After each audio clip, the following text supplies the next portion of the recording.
Alabama won the toss and deferred, so back deep, JoJo Robinson and Damon Mitchell, as Adam Griffith will get us underway here in a moment.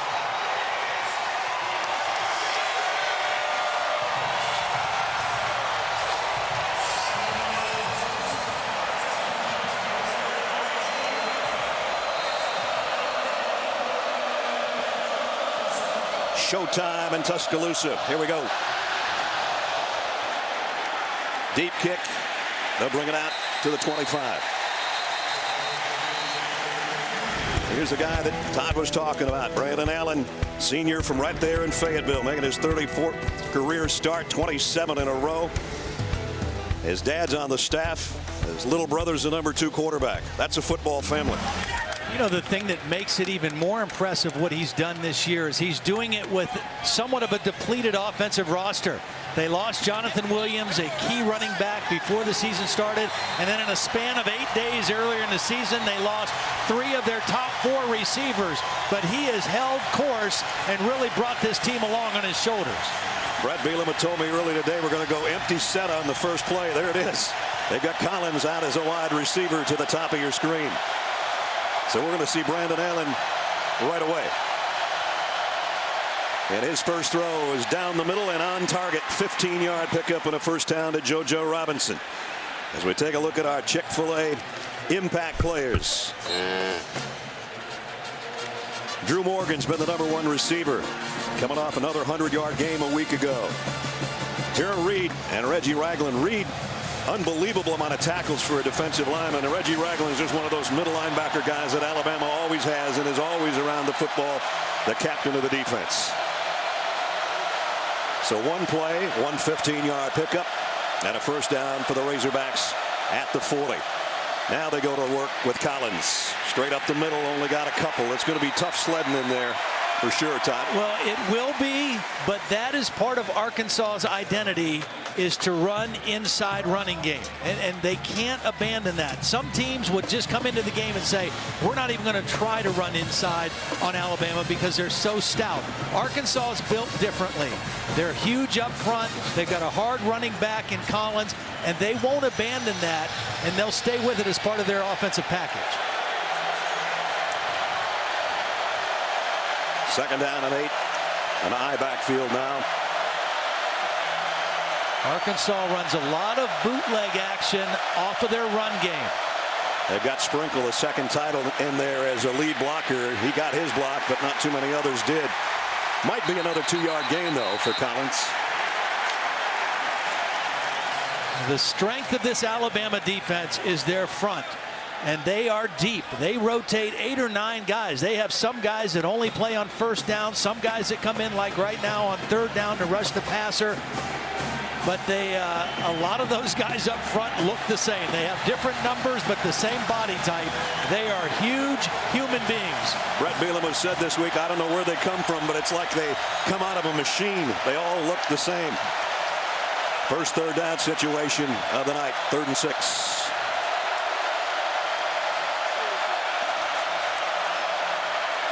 Allen down the middle again, a little bit high, incomplete. Drew Morgan had a hand on it, but Arkansas will have to kick. Well, he got locked in on Morgan. If he'd have waited a hair longer, he had his tight end, Hunter Henry, coming open in the flat. Morgan has been his go-to guy. That ball a little bit high in traffic, and Morgan unable to come down with it. So a punting situation for Toby Baker. As you look behind him, Cyrus Jones waits at the 10-yard line for Alabama. And fair catch taken at the 12-yard line. That's where Alabama will work for the first time with Jake Coker at quarterback. Jake Coker came of age last week.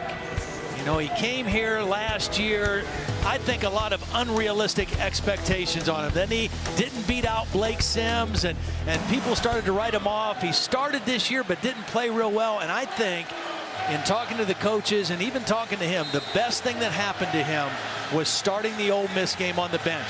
When he came in, they didn't win, but he played angry, and he took a step forward in becoming a leader of this team.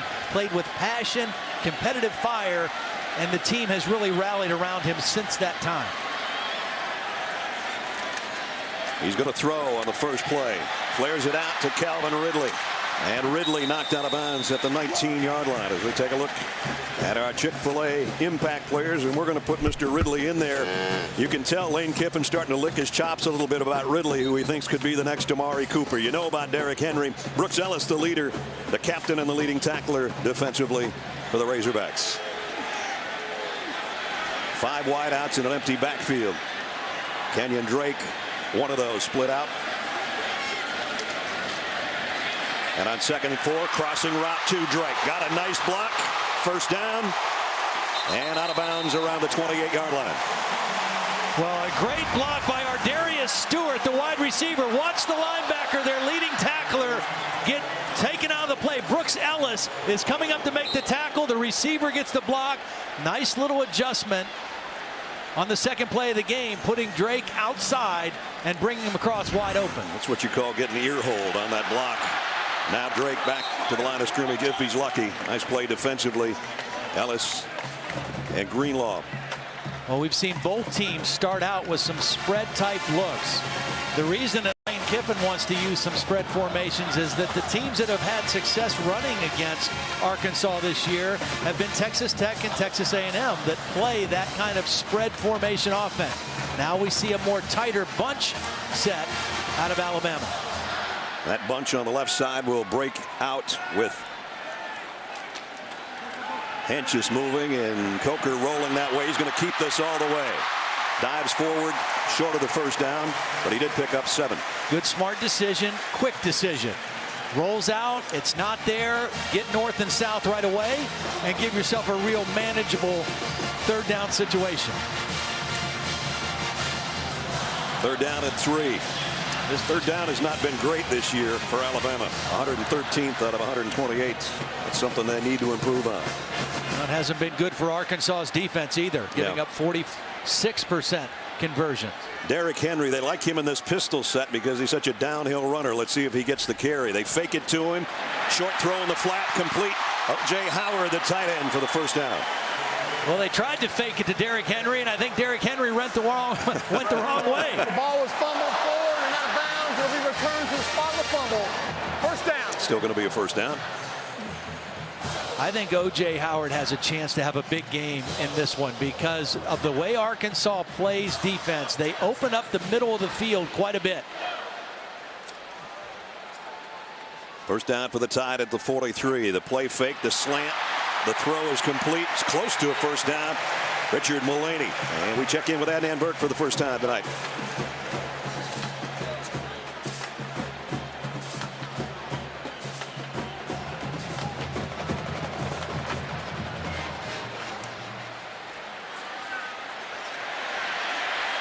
That's in the east. This one in the west. Going to be close to a first down for Derrick Henry. Might be a little bit shy. Well, nice balance and mixture right now of runs and quick passes for Coker. He's 4 for 4 different receivers. Very soon it'll be time to go play action and take a deep shot to Ridley. Might even be right here. They did get the first down. There's the numbers Todd was talking about. 4 different guys and 4 for 4. Ridley will trot out way up to the top of your screen.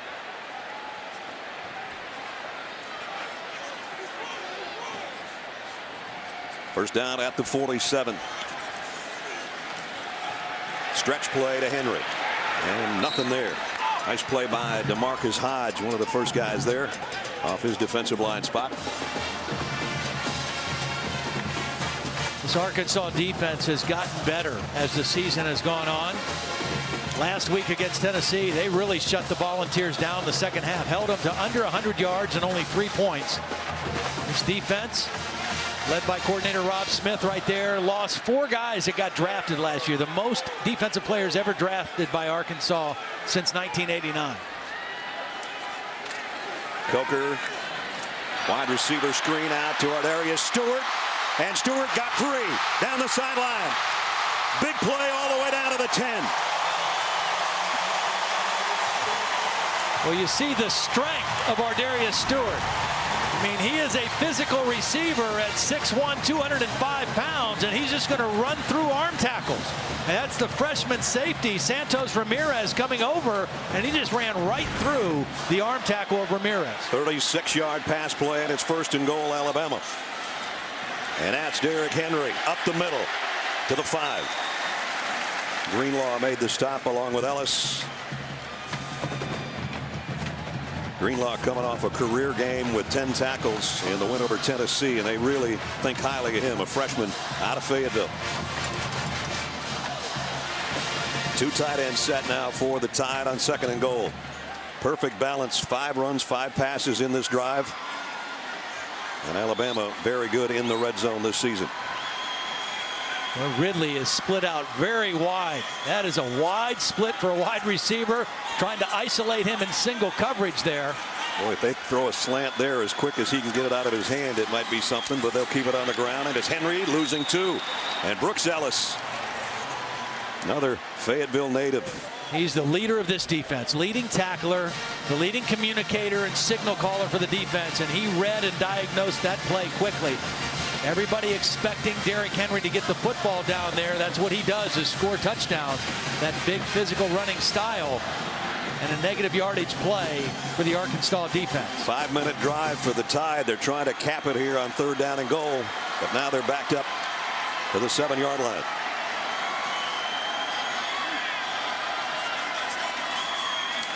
Coker, incomplete, intended for Howard at the goal line, and Coker took a big hit from Lavin from the defensive line of Arkansas. Arkansas is pretty much a man or zone defense. That time they brought a little pressure in the red zone and got to Coker and forced him to throw an errant pass. And so a good stop by the Arkansas defense. I was just going to say, that's a win for them to force a field goal. This guy missed his first 4 field goals of the year. He's hit the last 4 he's tried. So it'll be a 24-yard attempt from the left hash. High snap. They got the hold down, and Griffith got the kick up and good.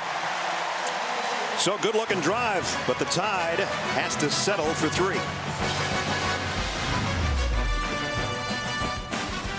To that in the open of the show. That was Nick at his news conference earlier this week. And as I said, sending a message to the media, especially here locally, to the fans.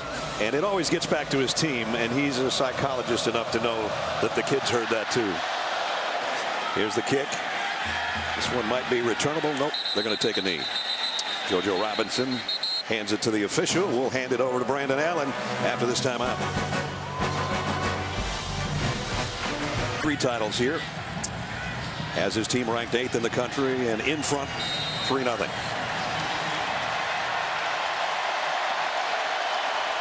Kendrick Jackson in at fullback in front of Alex Collins. It's Morgan in motion. They're going to throw it out to him, looking for a block from his other wide receiver. Didn't get it. He's run out of bounds by Cyrus Jones. Yeah, that's probably a decision that Morgan regrets. He should have tried to cut that one up inside. He had a blocker, and he tried to beat the defender to the perimeter. See, watch, if he follows the blocker and cuts right up inside, he splits those 2 Alabama defenders and at least gets positive yardage. As it turns out, he gets nothing. Which brings up 2nd down and 10.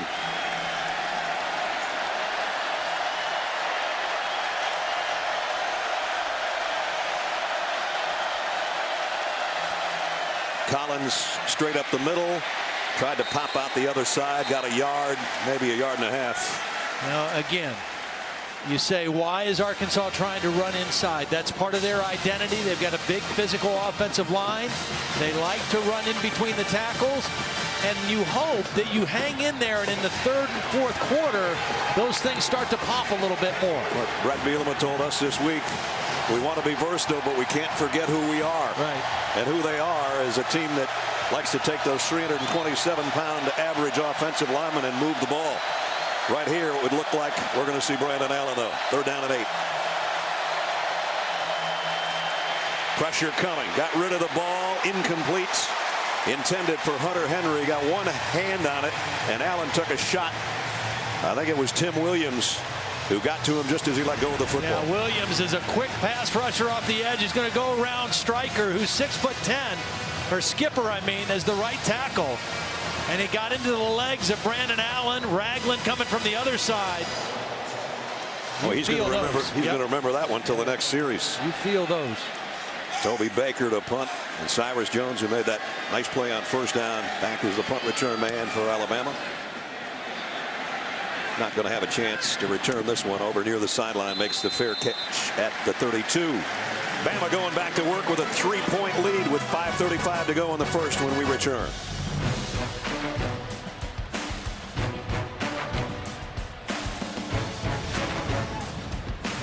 Opportunities against the Arkansas defense, and only 9 touchdowns, so that's pretty good, stopping touchdowns in the red zone. And getting better by the week in that area.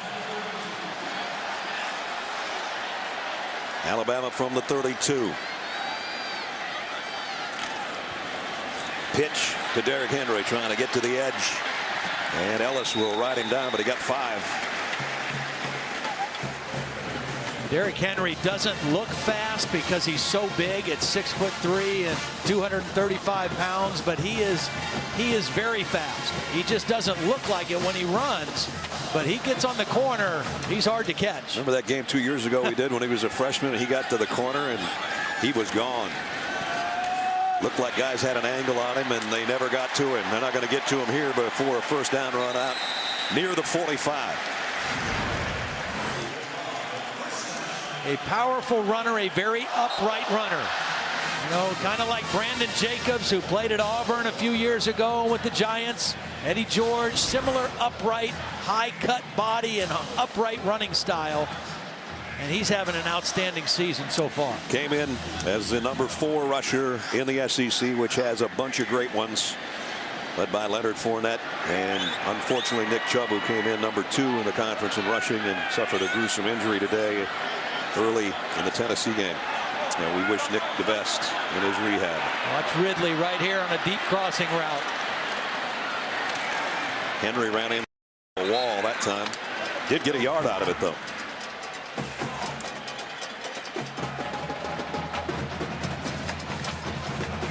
Alabama, a long line of great running backs that they've had here under Nick Saban.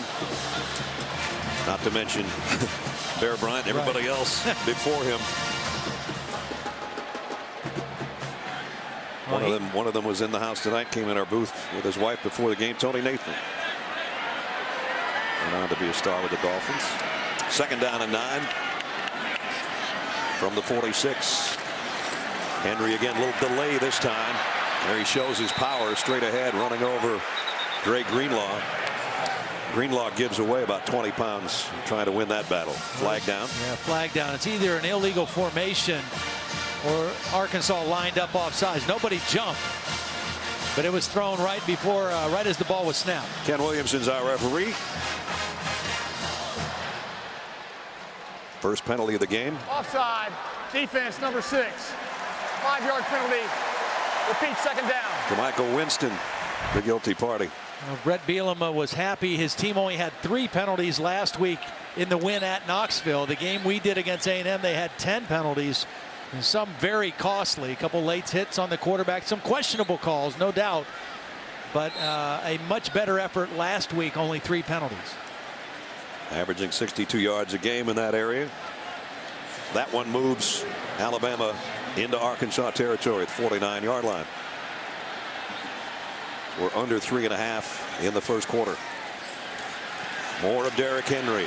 Not going to get a first down. Going to be about the length of the football shy. Well, very similar to a week ago. Now, last week at Georgia, the weather played a factor, but in the first half, Alabama ran the ball 19 of their 27 first half plays, and that's 4 straight runs now for this offense. It seems a little conservative, but when you got a guy like Derrick Henry, you keep feeding him the football and you set up play action opportunities. Basically 2 tight ends and a fullback in this formation on 3rd down and 1. Ridley, the only receiver, and he's in tight on the left. It's going to be Derrick Henry all the way, and Henry dragging Ellis with him to the 41-yard line. Well, Alabama went unbalanced line. They took their left tackle, Cam Robinson, and moved him over here. This is just a tight end on the end here, and ran power right behind all that beef. And they just caved in the line, and the left tackle, nice job, or left guard, nice job pulling and leading on that power play. I'm with you right now. One of these times, Coker's going to take a shot. First down at the 41. Jet sweep. About 9 yards for Calvin Ridley, and you can see why they like this kid so much. Well, he's kind of been forced a little bit into the feature role. I mean, he's talented enough, but just young. Robert Foster was going to be their go-to receiver, and he was injured in the Ole Miss game. And he's out, and Ridley has been the guy that's kind of risen to that point of being the feature receiver. Here's Kenyon Drake. He's the speed guy of the two. Well, I shouldn't say that because Derrick Henry's probably as fast as Kenyon Drake, but Drake built a little more slight at 210 pounds, and he gets 6 yards. Well, Kenyon Drake has that ability to make people miss that Derrick Henry doesn't necessarily have, and he looks faster when he runs. And Drake can be used as a wideout as well. Here he gets the handoff. Wasn't the greatest mesh point in the world, but he got the handoff and got it to the 21-yard line. So 6 more for Kenyon. 2 long drives. Alabama's had the football most of the quarter. When you have the ability to run the football and establish your run and throw when you want to, you have the advantage. And right now the Arkansas defense really kind of hanging on because they haven't been able to take that dimension away. Working on 10 minutes of the quarter. It's Ridley. Same play coming this way. Didn't get much. About 2. They'll bring up 3rd down and 2. Jared Collins out there in the corner made the hit. Here's a big play. I know it's early, but for the Arkansas defense, they could get another stop here and force a longer field goal attempt.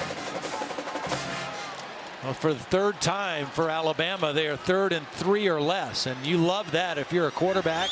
If you're an offensive play caller like Lane Kiffin, gives you a lot of options. Take a look at Derrick Henry as Ridley comes trotting out to the near side. Drake's in there as well, and 3rd down and 2. And Coker bootleg. He's going to run it. He's got the first inside the 15-yard line. 2 times we've seen Coker make the right decision on this bootleg. Good play fake to Henry. He could have thrown it to Drake, but that's the smart thing. He knew what he needed for the first down. Get north and south, pick it up, give yourselves 4 more downs. First down at the 13, waning moments of the quarter. And now Coker wanting to take a shot to the end zone. Across the middle, tough throw, and Hentges caught it. Had to hit the deck to get it, but he made the grab and a pickup of 5 as the quarter will come to a close. A quarter that's dominated time and possession-wise by Alabama. End of 1, tied 3. Razorbacks nothing. About to begin. Brad Nessler, Todd Blackledge, Holly Rowe, and our ESPN crew here in Tuscaloosa. Well, and really a kind of a flip scenario here. Coming into the game, Arkansas, their whole MO is control the clock, keep the ball away from the other team. In that first quarter, Alabama dominating 11 minutes of possession time to 3:54 for Arkansas. 23 plays to 7. So a reversal of roles here for the Alabama offense. 2nd down and 5 at the 8-yard line. Tide can get a first down inside the 3. Fake it to Henry. The lob over Ridley's head. He's looking for pass interference on DJ Dean, and he didn't get it. It'll be 3rd and 5. Pretty good coverage by Dean. Wasn't fooled by the play action. Good discipline. You're expecting everybody to dive in on Derrick Henry, and that was good discipline in the back end of the Arkansas defense. DJ Dean in coverage. Great play using his left hand to get it around where that pass was intended. Alabama's 2 for 2 on their 3rd down conversions on this drive. They're going to empty the backfield on 3rd and 5.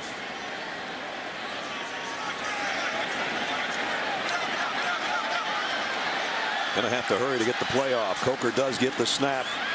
Lofts it back of the end zone. Overshot O.J. Howard. And it'll bring up, it looks like, a field goal try again. So once again, Arkansas bent their way down there inside the 10. And then stiffened when they had to. Well, and for whatever reason, they checked at the line of scrimmage, and it gave the Arkansas defense, because it took so long before the ball was snapped, I think it gave the Arkansas defense a chance to recognize the formation, get their defense set, and come up with another good stop in the red zone. Adam Griffith hit a 24-yarder in the first quarter. This one will be from 25. And that one, no good. Pushed it to the top of the right upright and a little bit wide. So you talk about a win for the Arkansas defense. That's big. Another long drive for Alabama. Looking to make it 6-0, but it stays 3-0. Sure is. And for Georgia, a loss last week to this Alabama team. Back-to-back setbacks. They go from 8th in the country to maybe not even in the top 25. Good job by the Arkansas defense. Yeah, important for their offense to sustain a little bit of a drive here. Play action. Allen. Nice throw and catch out to the tight end, Jeremy Sprinkle, and a first down for the Razorbacks. Pickup of 21. Well, you know, one of the things Kirby Smart told us is because of the way Arkansas runs, you lose a lot of your underneath coverage, and that's exactly what happened. The linebackers are up pressing the line of scrimmage to stop Alex Collins on the run, and that leaves a lot of room in the middle of your defense off play action passing. Good first down call by coordinator Dan Enos. And a good way to start it to pick up 21 yards. Morgan in motion to the ball at the 41-yard line. Delayed draw to Collins. Hit immediately, did get a yard out of it. Eddie Jackson came up from the secondary and actually made the play.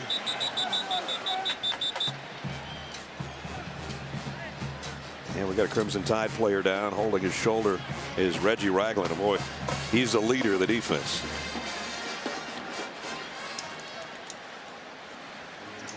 Leading tackler, you know, they substitute a lot by personnel. They match your personnel. They want him out there all the time, don't they? This is one guy that they say he's going to play as many downs as his body will allow it. There he is right in the middle on a run blitz. Lowers that left shoulder to absorb the block of Sprinkle, the tight end. Maybe just a little bit of a stinger as he got hit right in that shoulder, and that's what he was favoring when he was on the turf. But he comes out and ran out, so he'll try to work it a little bit on the sideline and see if they can get him back in there. Meanwhile, 2nd down and 9 for the Razorbacks. One thing we haven't seen yet from Arkansas is a bootleg. We're not going to see it here. Next time they get a first down under center situation, look for it. All the receivers in tight to the right. They're going to throw it out there. Screen.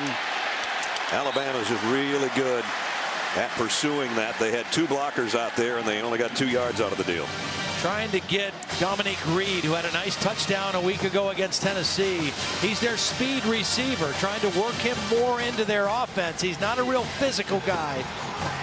You said earlier that 3 guys they'd love to have out there. Keon Hatcher would have been their go-to guy, and then Cody Hollister and Jared Cornelius both hurt too. So Dan Enos is working with a lack of wide receiver talent, and they're plugging in some guys that maybe wouldn't be playing had it not been for those injuries.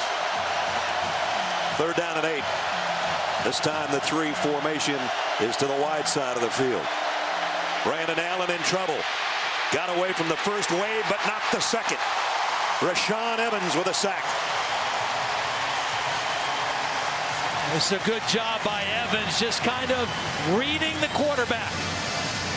He's not blitzing. He's just watching the quarterback. Right here, number 32. Watch him drop, keep his eyes on the quarterback, and as soon as he anticipates Brandon Allen start to leave the pocket, he makes a beeline for him. That's good discipline by the linebacker. Toby Baker into punt. Arkansas has the 3rd fewest punts in the country right now. This is a pretty good one, trying to keep it away from Cyrus Jones or making fair catch, and they did around the 22-yard line. Alabama still leading 3-0, 12:09 to go in the half. It's crucial that he returns. He makes all the calls on defense. He is obviously their most active player on defense. I'll give you an update as soon as they pop the tent down. How cool is this? Thanks, Holly. Good point. He is the guy they need out there. Derrick Henry breaking one for 11 yards. Well, the good news for Arkansas's defense right now is they've had 2 excellent red zone possessions. The bad news is that was Alabama's 26th play of the game. They are not built defensively to continue to give up 12, 13 play drives. When you get a little fatigued, that's when you see missed tackles, and that's really dangerous on a back as big and strong as Derrick Henry. First down at the 34. He'll get it again, going right, spinning for about 5 more. Coming up 10 o'clock Eastern, big Pac-12 battle between unbeatens as number 5 Utah hosts number 23 Cal. Jared Goff leading the Golden Bears against that Utah defense. Tonight following our game here on ESPN, also streaming live on Watch ESPN. Third down. Beg your pardon, second down and 5. Play action off his back foot. Baker tosses it out there, and it's intercepted. Josh Liddell. Not a wise decision by Coker, who took a big shot as he let go of the football. Well, he threw it off his back foot because of the pressure from Armon Watts, number 86. Watch the pressure come right into the chest, and Coker not able to get enough on this football, and it drifted inside, and the safety Liddell able to make the play. So the first turnover of the game gives Arkansas life. They trail nothing. Alabama with a hard-fought lead, but Arkansas with the ball back courtesy of Josh Liddell. Well, Ragland back for Alabama. That's good news. Play action bootleg. Allen throws on the run. There he is, making an impact immediately as he levels Jeremy Sprinkle. Well, this is a big tendency of the Arkansas offense on first down, run downs. They love to go bootleg, and they love to throw to their 2 tight ends. And Ragland just read it quickly, was not fooled by the play fake, anticipated it. And that's the kind of play you expect a veteran guy to make. Reggie didn't flinch on that shoulder on that tackle. After one play being back in, 1 tackle for number 19.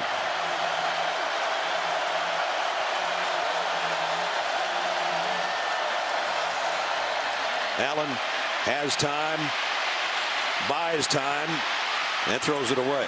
Boy, he missed something. You know, his tight end, Hunter Henry, ran an out route, and when he saw his quarterback scramble, he turned and went downfield, and he had separation on his man. If Brandon Allen would have just planted his feet and let it fly, he'd have had a shot. Hunter Henry's on the line here. He's going to run an out and then scramble or go deep on the scramble. Watch, as he breaks out, he sees his quarterback scramble. If he throws it now, he has a chance. But Brandon Allen didn't see him and ended up throwing it away. Third down at 10. One of the best 3-and-out teams in college football is Alabama. Here comes everybody. Allen got away somehow. Throws back across his body. It was tipped, or it might have been caught for a first down. And there's a flag down in the Arkansas backfield. Jonathan Allen's the guy that tipped the pass. I assume we're going to have holding because Alabama brought everybody. Holding on the offense, number 55. The penalty is declined. Fourth down. Now, right now, the real story of the game is that Alabama is winning on first down better than Arkansas. So their third down situations are manageable, and Arkansas's are long yardage situations. And again, with a depleted wide receiver core, 3rd and long against this Alabama defense, you're going to have a long, long night. And Brandon Allen right now having a long night on 3rd down. Alabama's got everybody up, like maybe they're going to put some pressure on Toby Baker. They back out of it. Flag down. Fair catch by Cyrus Jones on the other end. Again, penalty marker on the play. Arkansas has had 4 offensive drives. The longest they've had the ball is 2 minutes and 37 seconds. That's not Arkansas football. A lot of that credit goes to this very stout Alabama defense. Illegal formation, Offense, more than 4 players lined up in the backfield. The 5-yard penalty will be enforced from into the kick. First down. And that first down will come when we come back. 10:06 remaining first half. Last year they had the toughest schedule in the country. This year it's not any easier. But they have done a nice job tonight against Alabama. Alabama has had 7 plays in the red zone, but they've only gained 14 yards. They made a field goal and missed a field goal. So Arkansas defense been out there a lot, but they're doing a good job. Well, and they're a different kind of defense. They're fairly vanilla. They play the same kind of coverage most of the game, but they're effective. Play action. Coker wants it all. Here comes the long ball. It's underthrown, but it's also caught. No, in and out of the hands of Calvin Ridley. Could have had it, but he was slipping and sliding, trying to make the grab. Again, good pressure. This time it was Jamichael Winston, number 6, who's going to get into the chest of the quarterback, and that forces the underthrow. When a quarterback is not able to step into a deep ball, it's very hard to be accurate. Jamichael Vincent gets there. Winston gets there. Sideline warning, Alabama. Alabama gets a sideline warning. You heard from Ken Williamson. So Coker had started perfect, 8 out of 9, or almost perfect, 8 out of 9, but he's missed his last 4. It's been the pressure. You know, Arkansas not a big blitz team, but their front 4 doing a pretty good job getting some pressure when Coker throws down the field. Now they're with a flag down to stop this play. Prior to the snap, false start, offense number 74. 5-yard penalty. It remains second down. Cam Robinson, who's already a good left tackle, and he'll probably be a great one. He's been a little bit dinged up, and he's the guy guilty with a false start. See the brace on his right arm. So that backs it up to the 30-yard line. Kenyon Drake in the backfield with Coker now for Alabama. And he will flush out of that backfield. They ran a crossing route to Drake last time. They wanted another one. They do get it, but I don't think he's going to get much. Oh, he broke 2 tackles and a third, and he made something out of nothing there. We check in with Holly. Alabama is without their big tight end, O.J. Howard, right now on this offensive possession. He went into the tent and was examined. It looks like there's something wrong with his upper right leg. They've got him on the bike right now. Athletic trainer Jeff Allen has some sort of electrical contraption that he's monitoring with him, but he is complaining of some soreness or some kind of pain in that upper right thigh. See if we can work it out, guys. He's trying over there. Thanks, Holly. I think Drake made that catch on that last play without one of his shoes, so he came out. Henry comes back in. On 3rd down and 12, they're going to play it safe with Henry. They sure are. Dropped at the line of scrimmage. Very conservative call, and all that suggests is right now Lane Kiffin maybe not feeling as good about his quarterback and throwing the ball down the field in long yardage situations as he was a week ago at Georgia. Arkansas defense with another nice stop. This time at least they held it to a much fewer plays and didn't have to do it in the red zone. J.K. Scott's first punt. Drew Morgan and DJ Dean dual return man back around the 30-yard line.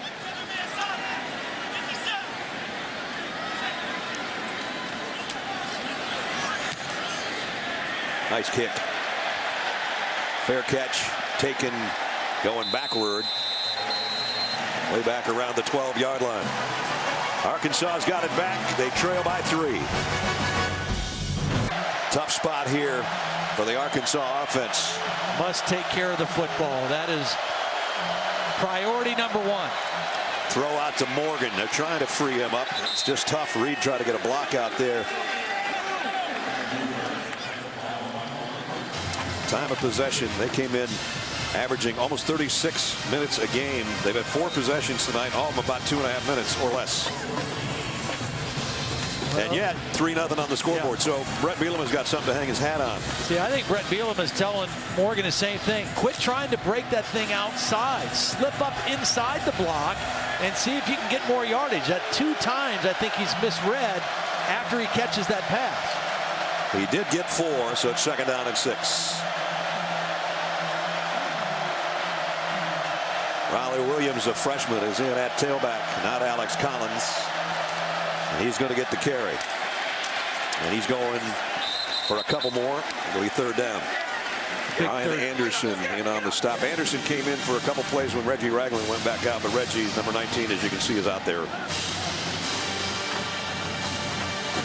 Yeah, and like Holly reported, when you are missing him, you're not just missing a great player and a guy who passed up the NFL draft to come back as a senior, but you're missing the quarterback of your defense, the guy who gets everybody set and makes all your calls as well. He's making some right now. Third down and 4.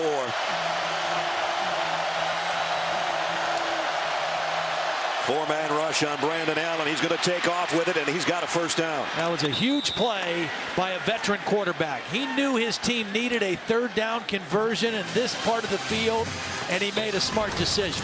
You know, our production meeting this morning, you used a word that I love about this kid. You said he's crafty. He is. And I think he has good pocket awareness and pocket presence. There's a stat that's all through the Arkansas notes about they don't give up sacks. And you immediately think the offensive line, but a lot of that is because of Brandon Allen and his ability to move and feel the rush in the pocket and know when to run like he did that play. A little more room to breathe now at the 23-yard line. On the give, Williams broke one tackle, a stiff arm, nice run, picks up 4, and we check in with Holly. Well, that crafty footwork that you guys talked about with Brandon Allen, the quarterback for Arkansas, is something that had Nick Saban worried all week. We talked to him several times, and he said, you know, we couldn't get him on the ground. When they played against him last year, they could get some good pressure on him, and they just couldn't get him down. We see some of that here. He's able to make plays, extend plays with his feet. Guys, he's averaging a healthy 4.2 yards per carry at the quarterback position. That's even accounting for negative yardage, so he's done a good job with his feet. And part of that is knowing when to throw the football away, too. I mean, that's not a waste play. That's a smart decision to avoid negative yardage plays. Under center this time on 2nd and 6. Quick throw out to Morgan. Let's see if he cuts it in this time. Spins his way for a first down. I don't think Brett Bielema would have put him back in if he wasn't going to make that decision again. That was the right way to run that. You've got a blocker out there. You read where the blocker has leverage on the defender, and you run accordingly. And that time they were able to convert it for a first down. He had 10 catches last year. In the last 3 games, he has 17. So he's their go-to guy in this season with the injuries to other players that we mentioned earlier. Right now, I think it's important for Arkansas to maybe get the ball to Hunter Henry. Get him involved in the game, the tight end. He's right here on the end of the line. The other tight end, Sprinkle, is playing fullback basically here. It's a draw, fake, and a throw to the outside, incomplete. Intended for Reed. Boy, that wasn't even close to being open. The defender wasn't looking at the ball, but Dominique Reed was blanketed on that play. Arkansas hasn't crossed midfield yet, and they're still only down a field goal. And we've got 5 minutes and change remaining in the first half. Well, the best thing about this drive right here is they've converted a third down. They've given their defense a little time to rest. Alabama's run 31 plays. Right now, their defense getting an extended rest on the sideline. Before this drive, they had 40 yards of offense, and 36 of it came on 2 pass plays. Allen again buys himself some time. Nice defensive play on the incompletion intended for Morgan, and that was Marlon Humphrey. People have been picking on Humphrey a little bit the last week or two, and that's a nice play. Yeah, redshirt freshman out of Hoover, Alabama. Dad was a pretty good player here. I'd say. Dad Bobby, almost 4,000 rushing yards for the Crimson Tide. You know, when you're a cornerback, you have to have short-term memory loss. You got to play with tremendous confidence and swagger, and the last couple weeks he's lost a little bit of that. Nice play on that second down blow. On that memory loss thing, does that mean I could play corner? Yeah. Third down and 10. Allen trying to run out of trouble. Oh, and he took a lick from Foster. Hello, Reuben Foster. Well, this is a design quarterback draw. You know that because watch the running back get into the secondary and lead block. He misses Foster, though. I mean, his assignment is that linebacker, and Alex Collins not able to get the block, and his quarterback took the brunt of it.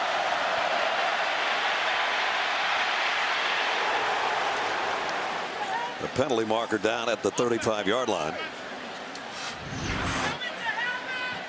I did not see when that was thrown or why it was thrown. We're going to find out in a second from Ken Williamson. There is no foul on the play. The action after the play was inconclusive. Fourth down. You know, the 5th punt for Arkansas upcoming. I mentioned how few punts they've had this year. They've had their share just in this first half.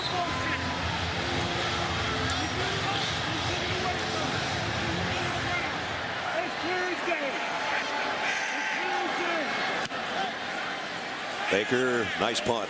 Back Cyrus Jones up to the 15-yard line where he's able to return it. Arkansas trying to drop him on the return. He got away. 20.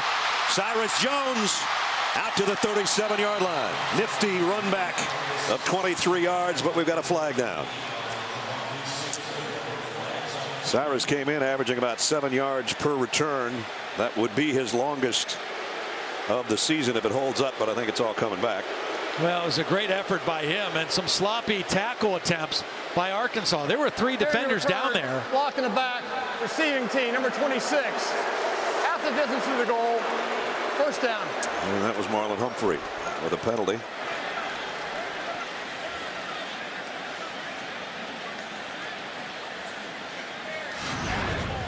There were 2 missed tackles, and then the 3rd missed tackle was because of that block in the back right there by Humphrey. On the freshman safety. Might have actually gotten bumped into the guy by his own man, but nonetheless, the flag flies out and the line of scrimmage backs up near the 10-yard line. 4:21 remaining in the half. Week 5 edition of Monday Night Football, 8:15 Eastern on ESPN. Le'Veon Bell and the Steelers squaring off against Phillip Rivers and the Chargers. Coverage starts with Monday Night Countdown at 6 Eastern on ESPN. You know, in a game like this, Brad, where both defenses are playing so solid, low scoring, field position becomes critical. That was a huge penalty because the hidden yardage on that play, Alabama lost 28 yards of field position, and they'll probably be conservative down here. Here's a counter, and Henry tripped up by Brooks Ellis. The guy's just a football player. Looked like Henry was going to cut it outside. They did a little cross action with Kenyon Drake and then gave it to Henry. Watch number 51's play. Now he's just kind of got a beat on him. He's in his stance, and then he gets a hold of the ankle and doesn't let go and trips up the big running back. Actually lost a yard. Brings up 2nd down and 11. And if Coker chooses to throw, he's going to be near his own goal line when he does. But again, he's in a pistol with Henry behind him. Play action. Has all kinds of time. Fires, completes, and it's a first down, I think. Although Ridley went backward before, after the catch, I should say. And it looks like he's going to be a little bit short. It was good protection that time by the Alabama offensive line. We've seen penetration and guys getting into Coker's face. That time a nice clean pocket and enabled him to scan the field and make a nice throw to Ridley. Ridley, being the athlete that he is, gave some ground thinking he could make a big play out of it. What he did is took away a first down. And it's 3rd and 1. Maybe not all of 1, but it's 3rd and 1. I think Lane Kiffin's explaining that right now. This will be all Derrick Henry, and easily picks up the first down and about 4 more. As with just under 3 minutes to go in the half, Alabama's drive continues. Well, and because now you've converted that first down, now maybe Lane Kiffin gets a little more aggressive with his play calls as the clock is under 3 minutes before halftime.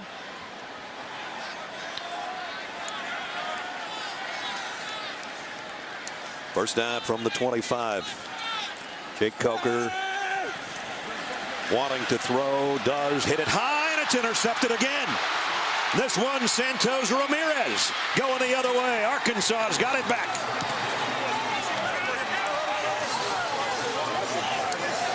Well, he was going for Mullaney. Richard Mullaney was the intended target, and the ball was thrown high. Tolliver was in coverage. The ball goes off of Mullaney. And another interception for this Arkansas defense. Good underneath coverage by Tolliver, and the ball sails high on Jake Coker. Second pick for Arkansas's defense. There's a flag at the end of the play. After the play was over, unsportsmanlike conduct, number 74, his first of the game. Half the distance to the goal, first down. Wow, Cam Robinson, the left tackle, with the unsportsmanlike. And so not only was it an 18-yard return, tack on 15 more, and Arkansas with a golden opportunity to take the lead here. Yeah. Well, and again, we talked about at the beginning of the show, what Brandon Allen has to do tonight is be good in the red zone. He's had an outstanding season as his third year as a starting quarterback, but he has not been effective in the red zone. Alabama's philosophy in the red zone, we are not going to let you run. We're going to make you throw into tight windows. Let's see what Brandon Allen can do. This has been the one area of his game this season that he's not been very good at. It helps when you have big tight ends as targets like he has with Henry and Sprinkle. This is the first offensive play for Arkansas in Alabama territory, and it comes at the 12-yard line. Collins for 2. Second down at 8. They can get a first down at the 2-yard line. And we're down just over 2 minutes remaining. Both teams, their full complement of timeouts. Again, you see the defensive front of Alabama, the strength of this team. That play was made by Darren Payne, number 94, a freshman out of Birmingham. Very mature young player beyond his years. Freshman considered either number 1 or number 2 player in the entire state as a high school senior last year. Second and 8. Play fake. Allen trying to turn his body, but now he's going to run with it. Get what he can. Got popped at about the 4-yard line. Did pick up 6. That was a good clean hit by Ragland, but a hard hit. Make no mistake. Brandon Allen's going to have to shake that one off on the way back to the huddle.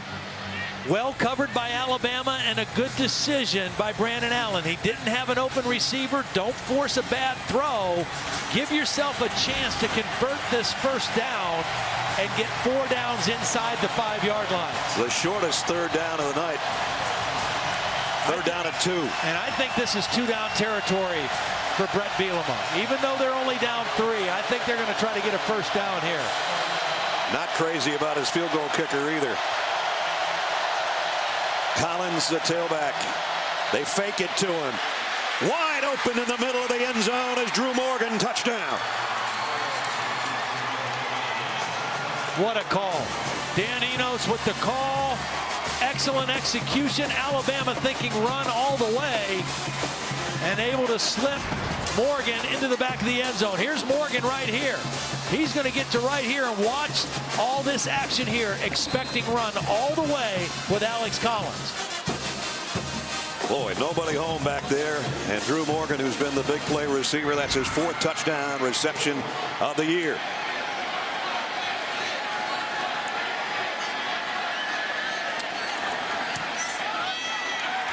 Extra point by Headland is up and good. They only had to go 12 plays. It only 12 yards, I should say. It only took 3 plays. The big play was the interception. That set up the touchdown, and Arkansas is in front. Pummel. Quarterbacks usually don't get hit. Running backs on the scout team get crushed. Adam McFain kicks off for Arkansas. And this one will be returnable from about the 10-yard line. And out across the 25 to the 27 as we check in with Adnan.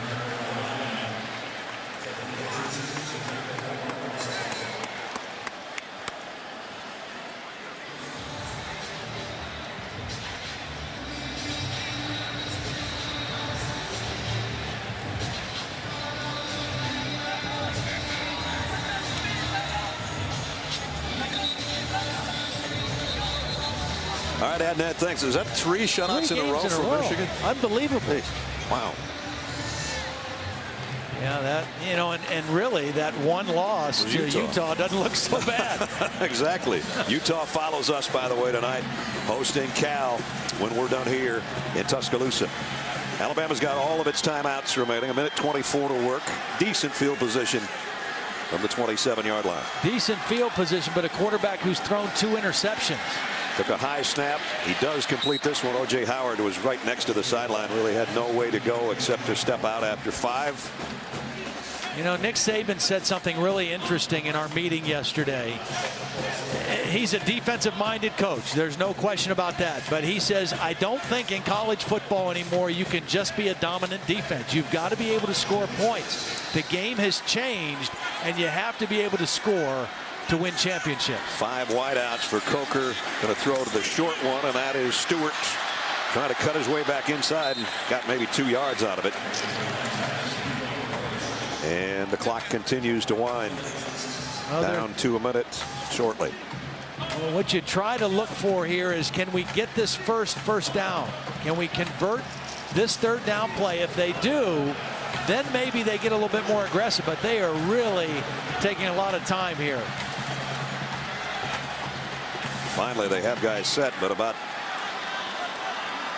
18 seconds has come off the clock, and they're still not snapping it. Yeah, I think Lane Kiffin wants to get his quarterback in the locker room, talk over some things, make some adjustments. I mean, they've got 3 timeouts, and they haven't even called one yet. No.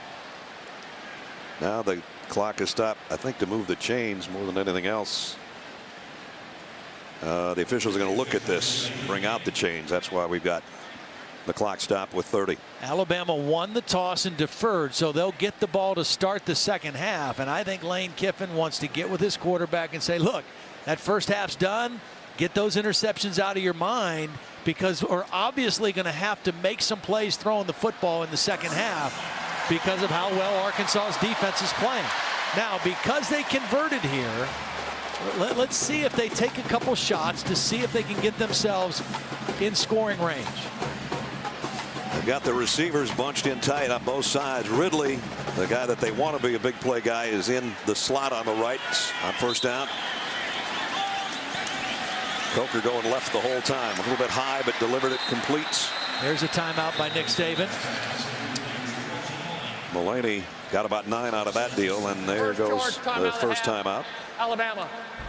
This will be a 30. Well, let's take a look at how Arkansas is finding success tonight. Brought to you by Expedia, Todd. Well, Arkansas has not run the ball great tonight, but enough that you always have to respect the run. And when you do that, you open up things behind your defense. Excellent call and execution by the Arkansas offense for the touchdown.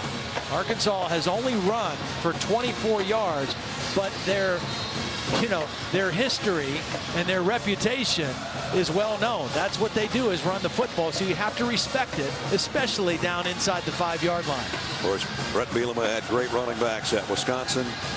Pounded the ball behind a mammoth offensive line. That's the same thing he's trying to do at Fayetteville, and the biggest line in football, no matter if it's college or the NFL. So now with a 2nd down and a long one. Let's see what Alabama comes up with.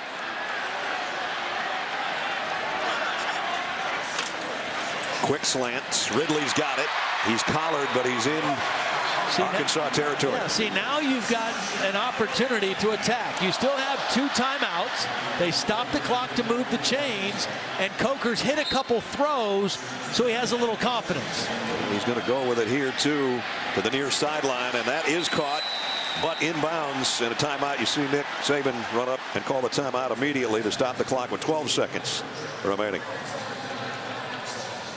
Well, celebrating its 11th year, sponsoring the Good Hands Field Goal Nets, Allstate makes contributions to participating universities' general scholarship funds for each field goal and extra point kicked. To date, Allstate has contributed millions in scholarship funds. We've had 1 extra point, 1 field goal go through the net, 1 was wide right of the net. 12 seconds remaining, and the line of scrimmage is the 40-yard line, or just tucked inside the 40. Coker's 5 out of 5. He's been streaky, Todd. He started 8 out of 9, then he missed a handful. Well, and you've got a kicker, and kickers, a lot of them are a little fragile when it comes to their confidence, their mental state of things. And he's a kicker that missed his first 4 to start the season. Then he made 4 in a row, missed 1 tonight. Fragile's such a nice word for you to use, because that's usually not the word you use when we're talking about kickers. Well, I still believe that kickers should be in a bullpen along with punters, and just call them when you need them. Put a phone down there and some food, snacks, and call them when you need them. 2nd down and 4. That's Howard, the tight end, setting up in the slot. Coker throws and a flag down as he goes to Howard. I think we might get, we'll see. It could be offensive pass interference on Mullaney. It'd be interesting to see what this call is.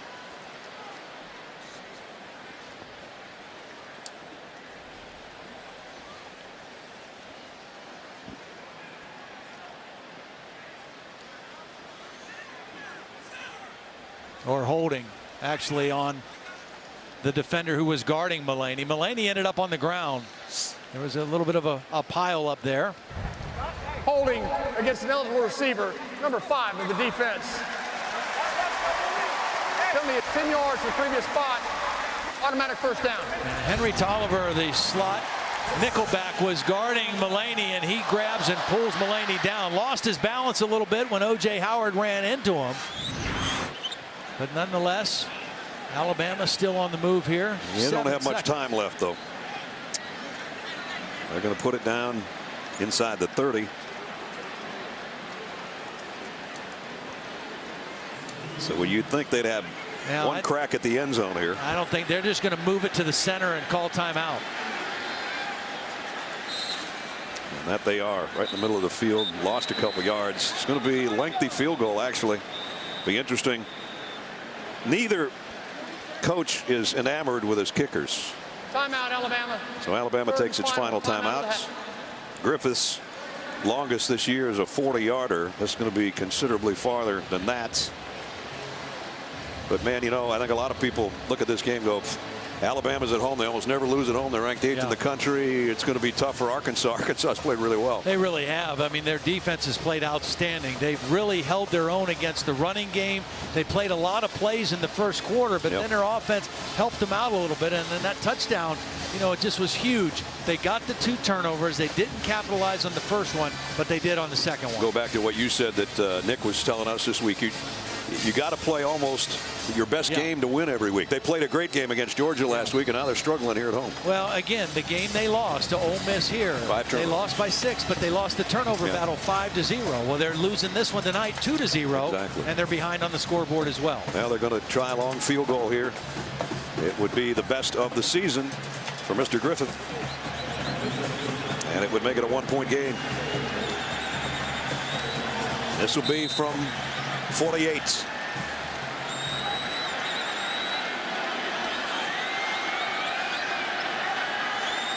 Cooper Bateman to hold. He's got it down. The kick on the way, and it's going to be wide right again. Wow. That ends the half.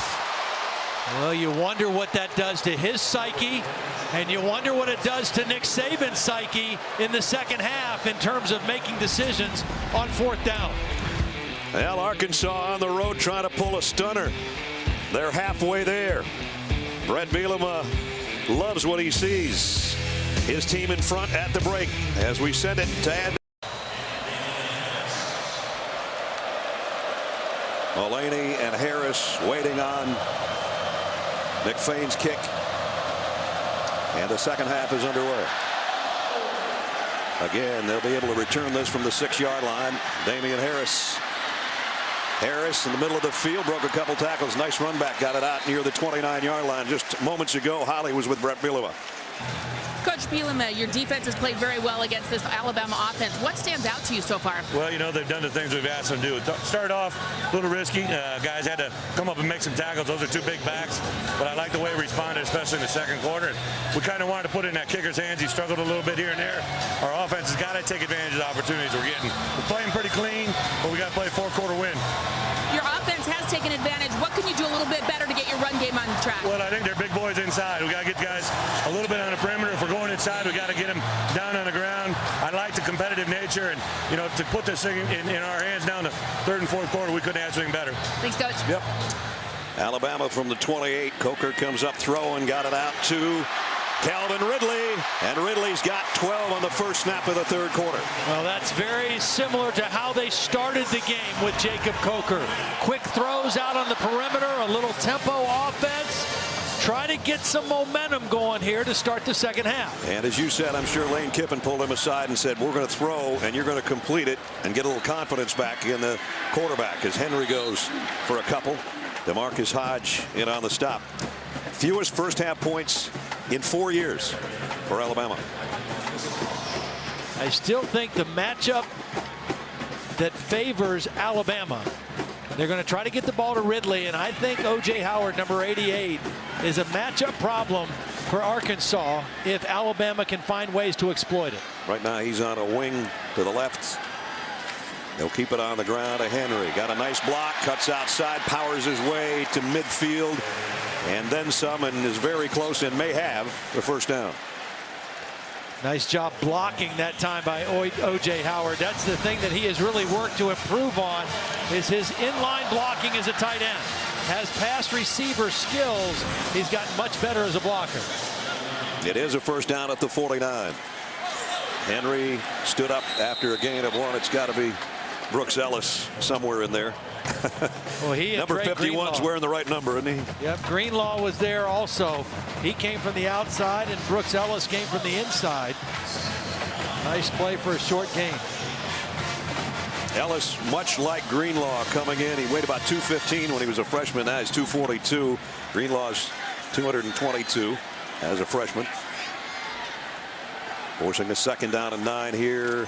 Coker pump fakes and then throws a dangerous pass in the flat, and he's lucky that Andre Tolliver didn't take that to the house. Yeah. Anytime that you have to double clutch on a wide receiver screen like this, watch him clutch and reload.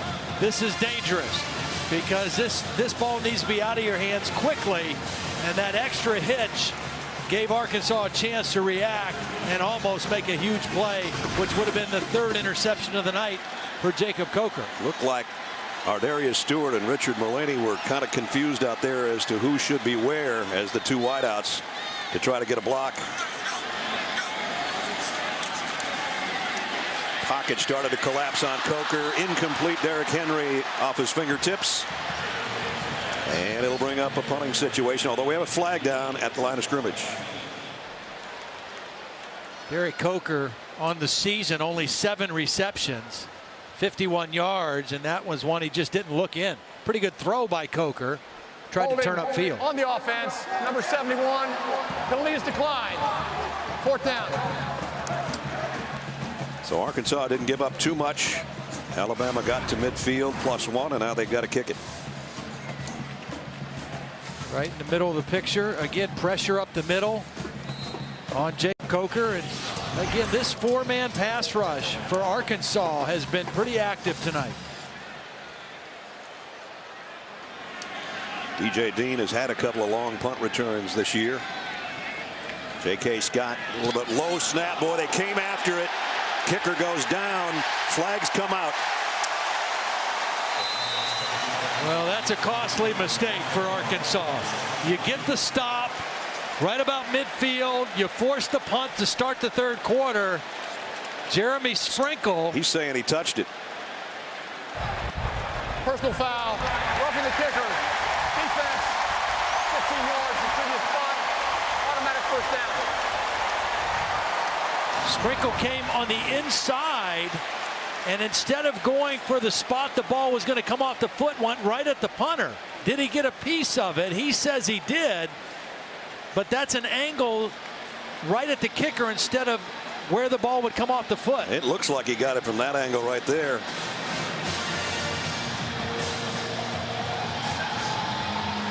It's hard to see if the ball's trajectory changes because of the slow motion, quite frankly. Bill Lamagne's our official in the booth with us. It's a reviewable play to see if the ball was tipped, and if the replay officials, and it's just been buzz, if the replay officials deem that the ball was tipped in that one end zone, the field is that the ball was not tipped. The previous play is under further review. that one end zone view we had, appeared there was a slight change in the direction of the ball. Yeah. Replay gets that angle. I think there's a good opportunity here for replay to change this, pick up the flag. Well, that close-up looked like there was a change of direction of the fingers of Jeremy Sprinkle more so than the ball. Tremendous effort by Sprinkle, laying out. Here's what Ledge is That's talking a about. good There point. goes your fingers right there. He didn't bend them in that direction on his own, I don't think. I expect we'll see this thing reversed. And if that's the case, then, Bill, where does it go from there? Well, the play will there'll be no roughing the kicker, and the result of the play will just stand. Yeah. So there'll be no penalty whatsoever. So the ball will be wherever it was, the 22-yard line or wherever it went out of bounds. Again, ruling out of field that the ball wasn't touched, but Sprinkle was pretty emphatic going over to tell his coach, as you see Brett Bielema in the bottom box there. Coach, I got it, or I got a piece of it. That was part of a plan Arkansas had in place for tonight. They felt like they could get some business going on a punt block, and that's something that Brett Bielema coaches himself. He is the punt block coordinator, if you will, as well as the head coach. Well, he put on the lucky black hat, and he must have felt lucky going after that punt. If you'd noticed, he didn't have a cap on at halftime. He is just superstitious enough that the black cap has been lucky for him. I think the hat needs to be a little bigger, though. I mean, that's squeezing, that hat. Well, he can still loosen it, I think. Yeah. That little clip on the back can give it up a little bit. His hair's not that long, and it is poking out of that back of that thing. So again, Ken Williamson's talking to Steve Landis in the replay booth. And we await what would be a huge play for Arkansas. If indeed they say that the ball was tipped, they're going to get the ball back. Bill, you're saying if they're writing it down, that means it's probably coming out as a review and it's going to be overturned? When you see the referee and the official hands over there and they take out the pen and paper, they're writing down the yard lines and the things to do, because if the play was stand or is confirmed, then we're just going to, enforce the roughing the kicker penalty. So they're writing it down, so I'm expecting this is going to get reversed. See, folks, you don't get this everywhere. No. Bill knows that if they're writing it down, we're probably going to turn this thing around a little bit. And this is a play made for replay. There's no way. There was probably no sound off of the fingers. Right. And it was such a slight tip. It's a play made for replay. I can't fault the referee or the center judge for the call. After further review, the ball was tipped prior to contact. Therefore, there is no foul for roughing the kicker. It'll be Arkansas's ball, 1st and 10 at the 22-yard line. There we go. Arkansas has the ball at the 22. Pick up the flag. Big play by Jeremy Sprinkle. And Arkansas with a 4-point lead with the ball back when we come back. Third, the Alabama fans are trying to come to life right now for their defense, because unranked Arkansas leads the 8th-ranked Tide 7-3. Alex Collins has not been able to bust one tonight. He has picked up 2, 3, and 4 here and there. 4 in this case. No, that's 81 yards of offense for Arkansas, and the majority of that came on 2 plays. Play action bootleg for Allen. Throws complete, knocked out of bounds. Short of the first down as Jeremy Sprinkle. Brett Bielema and Dan Enos got together this week and said, let's look at film of our 2-minute drill, because we've done really well. So this is their version of something that Brett really doesn't like, which is the hurry-up offense. Well, the reason you do it is to prevent Alabama from substituting. This throw wide open is Sprinkle rumbling down the sideline, and a big play there. See, Alabama loves to substitute based on your personnel and match the perfect defense for what you're trying to do. And when you go hurry up and no huddle, it takes that out of the equation, and it makes Alabama keep the same people on the field play after play. This season, Arkansas has been good on their first possession of the second half. That was good for 18 yards. They moved it out to the 45-yard line. And now it's Collins inside, getting stood up, but again, falling forward for close to 3. And Deron Payne, the freshman, made the tackle. See, The other thing that Brett Bielema and Dan Enos think that they have the versatility of doing is, even though they have tight end personnel in the game, these two guys can flank out as wide receivers. See, these are tight ends, but they're lined up in wide receiver positions. And they're mismatches for that Alabama defense. See if they throw to one of them. Might not have a chance. And Allen's going to throw it away wisely. Yeah, that's smart. I mean, that is a smart play. Instead of being 3rd and 18. Threw the ball out of bounds beyond the neutral zone. There is no foul for intentional grounding. Instead of being 3rd and 18, you give yourself a chance on 3rd down. You have a decent drive going. Don't blow it by taking a sack there. There's Dan Enos on the right, the offensive coordinator. 3rd down and 7.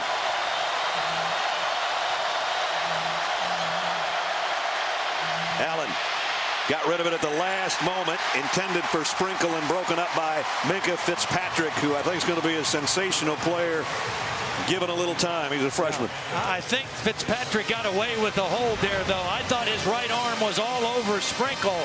He made the play with his left hand. I thought his right arm was grabbing the receiver. You can see the right hand around the waist of Sprinkle, and he made the play with his left hand, got away with one there, and Alabama got the stop. Would Brett Bielema fake a punt here? 4th down and 7. Toby Baker is a former high school quarterback. Probably not here based on what Alabama looks like. They're in a safe punt situation. He will kick it. And Jones a fair catch around the 15. So still a 7-3 game. Alabama with the football back when we return.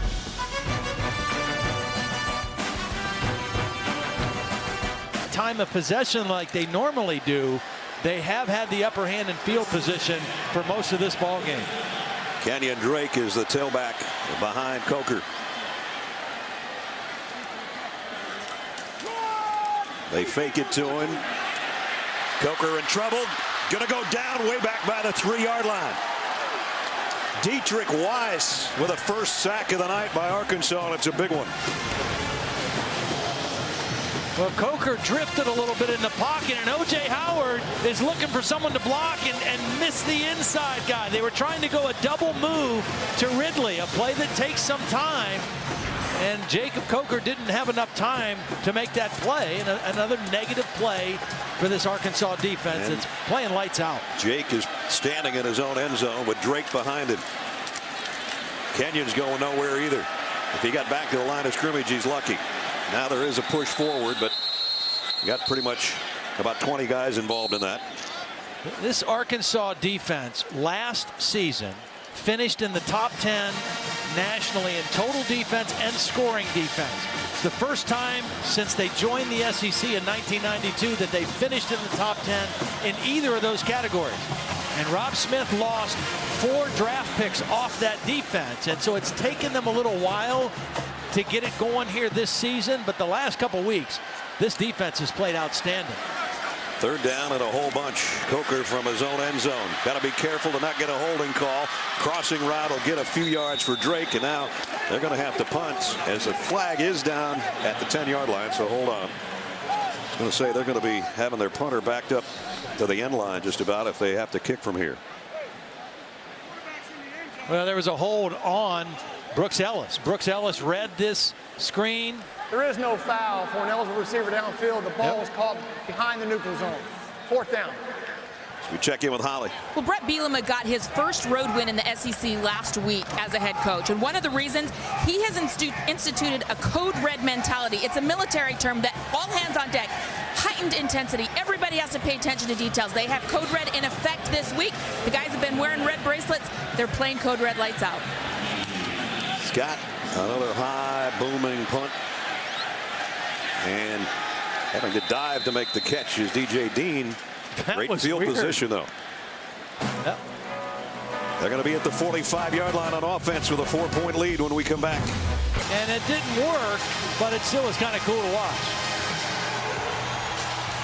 Great field position right now for Arkansas. They would love to get 3 out of this, if nothing else, because this one looks like it's going to be knockdown, drag out into the 4th quarter. I think they need to throw on this first down play. I think they need to try to get a chunk play on first down. Oops, that's going to be 1st and 15 now. Dan Skipper, the right tackle, with a false start. False start, offense number 70. 5-yard penalty. It remains first down. When you're 6'10", 335, you're not going to get away with much. I mean, you can't flinch, hide, can you? No, you flinch a little bit, you're going to get seen.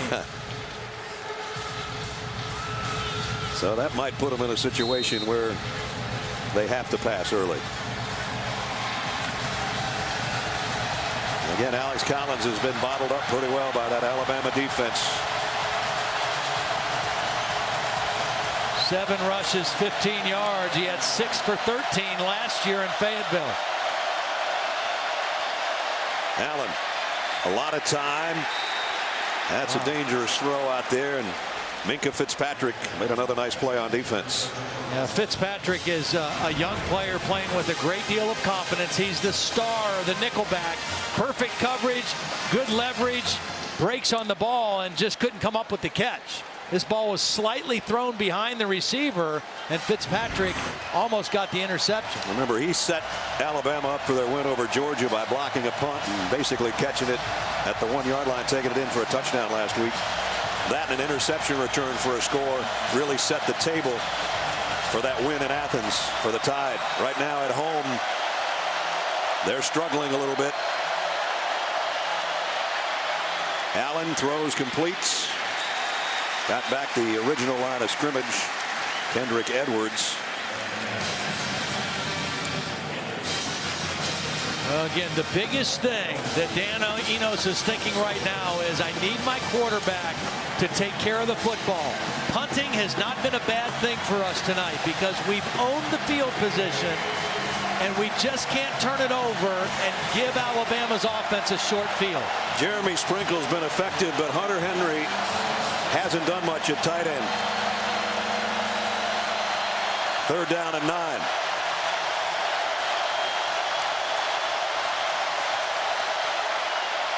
Allen going to run for it, and the ball is out, but it's out of bounds. And now let's see where they say he was down. Ball was fumbled forward. It'll come back to where he slid. I think he had the first down before it got out. Well, again, taking care of the football. That's the #1 concern. Brandon Allen getting up, kind of a little pain in his right arm. He's going to get the first down. Great decision to run it, but then put it away. Ragland rips it out from behind. A clean play, but just ripped it too hard, and the ball went out of bounds. And it's a first down. Now I think you see the play action pass for Arkansas.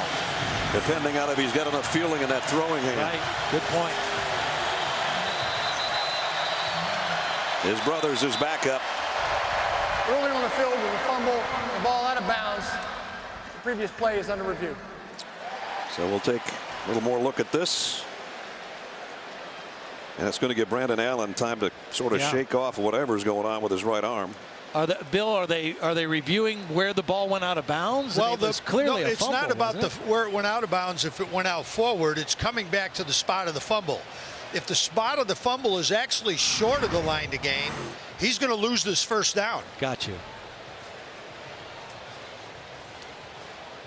We'll get another look at it. It's the angle we had in the first place. That ball's out before the line to gain. And this is a pretty good angle that replay will have. This might also be a reversal. And you saw the official throw a beanbag or whatever it is you guys throw when it's not a flag. What looked like about 2 feet shy of the first down. Meanwhile, Austin Allen, Brandon's little brother, is warming up, even though he's still got a headset on, just in case. Number 10, and this is giving him time to warm up on the sideline, which is good for both guys, really.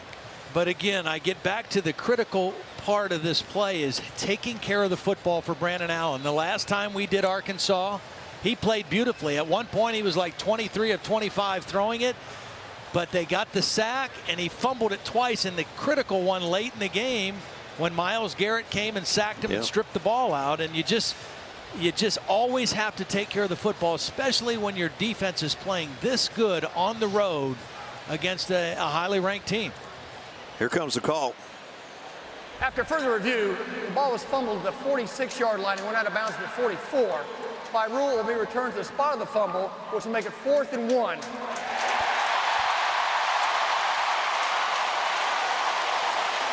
I don't think there's any way that Brett Bielema punts this ball. You've won field position. That has been one of your biggest assets in this game so far. If you put your offense out there, maybe you put them out to try to draw an offsides penalty. They like to shift and move their tight ends. Perhaps you do that. I just don't think you want to take the chance of shortening the field for Alabama. 4th down and the biggest one of the year coming up, maybe for both these teams. Yeah, they're just trying to draw him offside. Hunter Henry was the last guy to move, and now Collins will come up. Yeah, it's just all window dressing. That's all it is. And Alabama showed great poise on the defensive front. And now they're going to take the penalty and punt. 5-yard penalty, 4th down. Your defense has played too well. Brett Bielema knows that. His defense has played outstanding football, and his punter has been a huge weapon. The field position has been heavily weighted on his side. You don't want to do anything to change that here in the second half. Nice little chess match going on there between Kirby Smart's defense holding still and all that shifting by Arkansas. And now Baker sets up to punt again.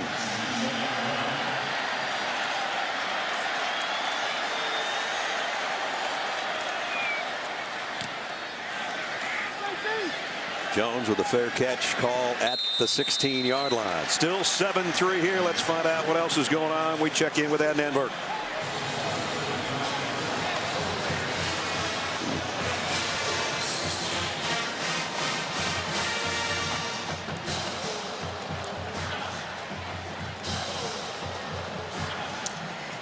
My partner Todd Blackledge this morning, he did more than just eat at the production meeting. He said, I kind of like Kansas State against TCU. A lot of football to be played. TCU very explosive offensively. Trevon Boykin is putting up great numbers, but K-State is just one of those teams that they just don't beat themselves very often. And flags fly on the first snap after the timeout. False start against Alabama. False start, offense, number 50, 5-yard penalty. It remains 1st down. Alphonse Taylor, the right guard. Well, you're having enough trouble moving forward. 9 plays, only 19 yards here in the second half. You don't want to move backwards when you're Alabama. Not when your quarterback's been picked off a couple of times and it looks shaky on some of his other throws. You know, the way this game has gone from a field position standpoint, it just, Alabama has to feel like they're playing uphill because it's a long field in front of them every time they get the ball. Backed up to the 11-yard line. 1st down at 15. Drake, he'll get the short pitch and spins his way all the way out for a 1st down. Biggest play of the night for Kenyon Drake. 18-yard completion. See, this kind of offensive stuff they got from Tom Herman. They lost to Ohio State in the playoffs last year, and they liked some of the jet sweep stuff that Ohio State did with Jalen Marshall, and they went and visited Tom Herman, who's now the head coach at Houston, and put some of that stuff in for Kenyon Drake, and it's been effective. He's on the move again. They fake it to him. They give it to Derrick Henry, and the big fella with a flag down goes for 4.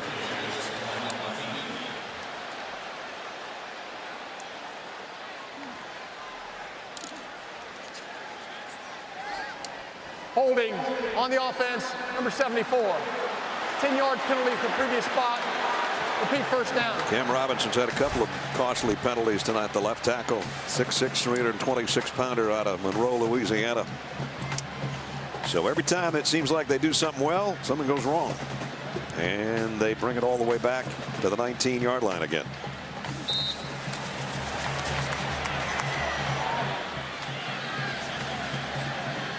First and 20.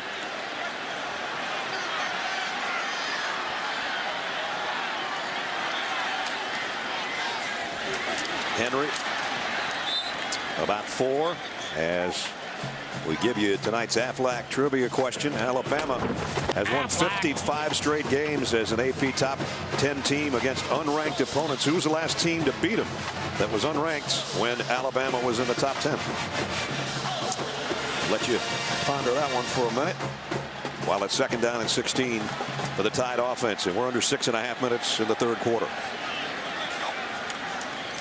Kenyon Drake, little cut from left to right, and then he's going to get cut down. And no flags. He's looking for one, doesn't get a call. Dwayne Eugene and Jeremiah Ledbetter weren't going to give up. Now Arkansas has just been one step ahead of the Alabama offense tonight. They're not real fancy. They don't do a lot of different things on defense, but they play very fundamentally, and they have been on the mark tonight. They have held Alabama to only 2 explosive plays. And they have kept everything in front of them and not allowed Alabama to have any big plays down the field. Alabama 50% of the 3rd downs tonight. They need a whole bunch. 3rd and 14 here. Play action for number 14. Got away from the rush, still not going to get to the 1st down. Got tracked down by Ledbetter again. Ledbetter's made 2 good plays in a row. Junior college transfer, played at Hutchinson Community College last year. He came in 4th in the SEC in tackles among the newcomers, either freshmen or transfers, and that's 2 big plays for number 55. J.K. Scott to punt. They got close to that one too. DJ Dean way back at the 9-yard line. And he got pasted at the 20. He got about 11 on the return, but he paid for it, I'll tell you that much. Denzel DeVal, one of the guys down there. Well, we asked you, we didn't give you a lot of time for the Aflac trivia question. I don't know if you had time to even look this one up. 55 straight. Who's the last unranked to beat them? Auburn, 2002. And right now, unranked, Arkansas, with 5 minutes left in the 3rd quarter, has the lead on the number 8 team in the nation, and they've got the ball back. I tell you what, the 101,821 that are here that are mostly wearing crimson are trying to get their defense to come up with a big play. Riley Williams, a freshman's in at tailback here behind Brandon Allen. He'll get the carry, and oh my goodness. Well, there's a flag down. I don't know if they got the play off in time or not. Riley Williams would wish they hadn't. Part of the snap, delay of game, offense. 5-yard penalty. It remains 1st down.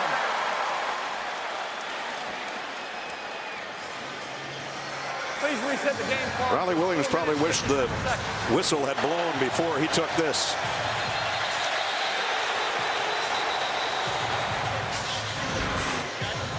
Big hit by A'Shawn Robinson, one of the guys playing at a very high level up there on this defensive front for Alabama.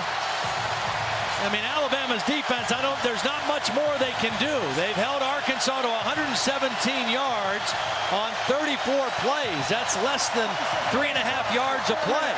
57 seconds.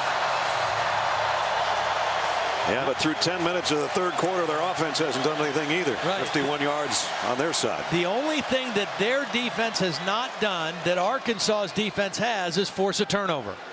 Please set the game clock to 4 minutes, 57 seconds. Let's get that one more second back on there. You never know. At the end of the game, it could be crucial.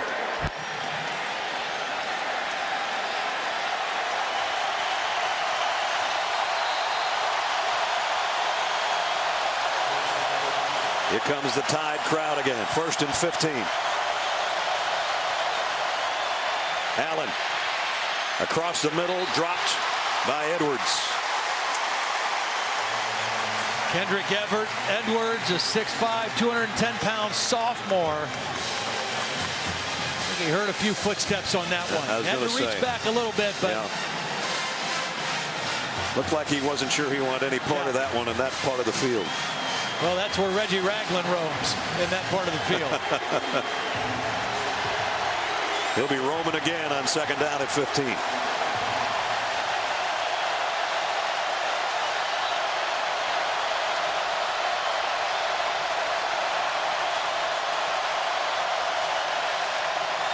Draw play.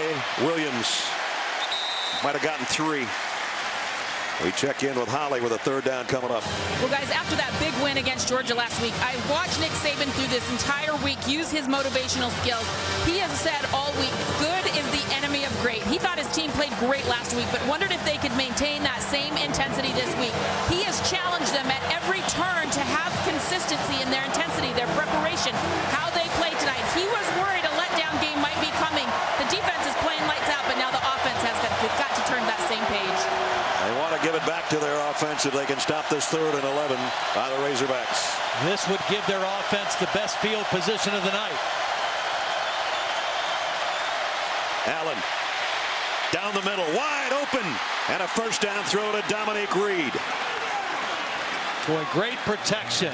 They kept Alex Collins in to help, so there were 6 blocking on 4. Watch Alex Collins just help his lineman out. And a nice clean pocket for Brandon Allen to throw that deep in route to Reed. And that was a strike. What a conversion on 3rd and long, deep in your own territory. 3rd and 11, and they got 20. Now Collins back into tailback.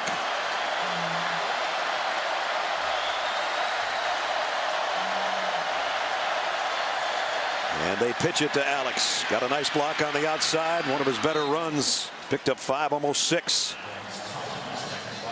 Coming up on Tuesday, 30 for 30 returns with Trojan War. The story of the rise and fall of USC football under Pete Carroll. Trojan War this Tuesday, 9 Eastern on ESPN. Approaching 3 minutes of the 3rd quarter.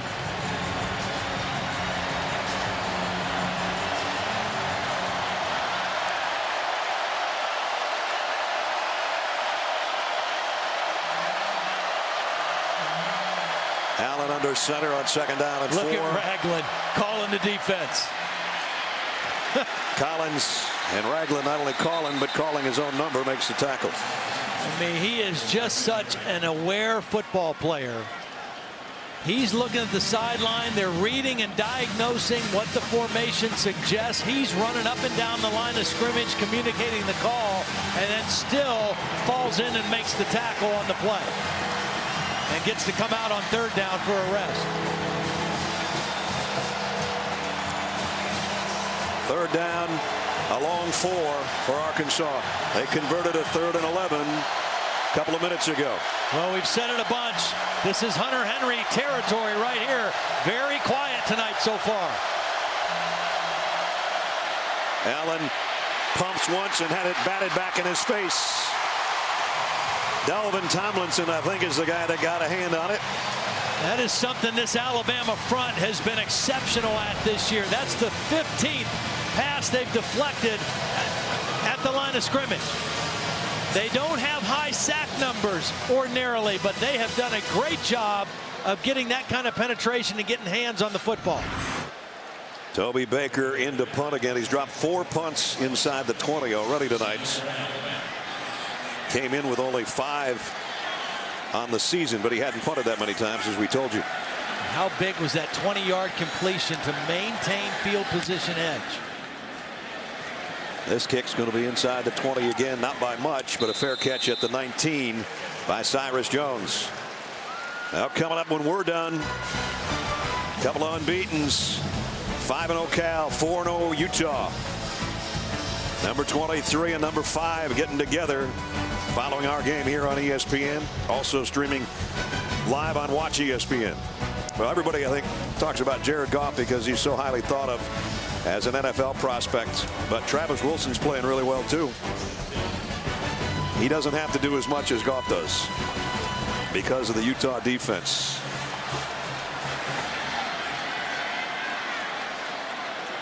Alabama from the 19-yard line. Play action.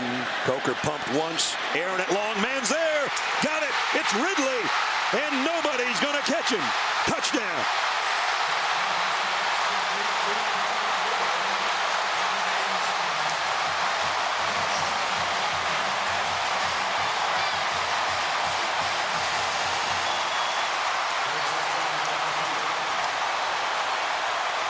How things can change in one play. 81 yards. And Alabama in front. And if Jake Coker would have held on to that ball for a half second more, it would have been a sack. Because Deatrich Wise was all over him. Unsportsmanlike conduct. Number 3, offense, his first of the game. The penalty will be enforced at the city kickoff. Unsportsmanlike conduct on Ridley. But a big play, a one-play 81-yard drive in 11 seconds. Last week, those two hooked up for a 45-yard touchdown up in Athens. It was the first down-the-field big play that Coker had made as the starting quarterback. That one couldn't have come at a better time. Extra point is good with a minute 39 to go in the third quarter. The 8th-ranked Tide in front. A guy that they think can be Amari Cooper-like someday. He's certainly not there yet, but he's growing up in front of our eyes. Calvin Ridley puts the Tide in front. Season and career high, being a freshman. And tonight a big one that's put his team in front now. Running way up on it around the 21-yard line on the return. JoJo Robinson, and Arkansas with a minute 35 will have it back on offense after we check in with Adnan.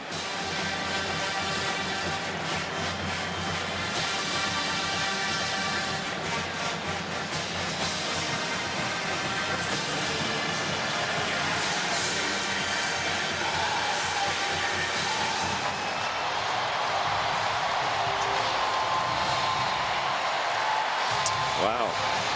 Another one of those Saturdays here. It just changed dramatically with that one play. And now the fans are just salivating for their defense. Arkansas looking for a way to quiet them down. First down at the 36-yard line. Collins on a toss. Looking for blockers on that corner. Picked up 3. Now, Brett Bielema told Holly they were going to try to run the ball to the perimeter a little bit more in the second half. That's the second time they've gotten Collins out there. The first time he cut it back, but both times it's been a decent game. They actually gave him 4 at second down and 6.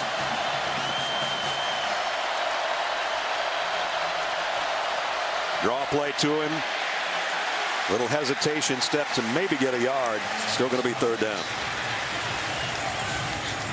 Ashawn Robinson in on the hit. It's third down at 5 coming up.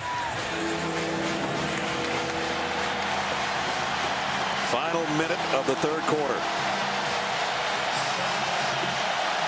Last year it was tight and low scoring in Fayetteville. No different tonight in Tuscaloosa. Drew Morgan's been shut out this half. He's Allen's favorite target. He tried to go to Hunter, the tight end, and Ragland all over him. Yeah, that was great coverage all over the field by Alabama. Ragland on Henry. I mean, they were all covered, and Denzel Duvall was putting pressure on Brandon Allen.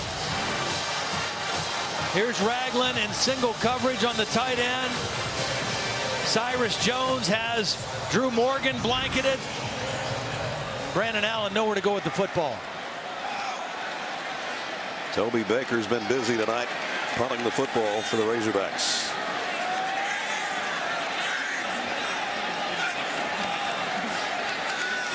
Here he goes, fake punt. Baker didn't make it.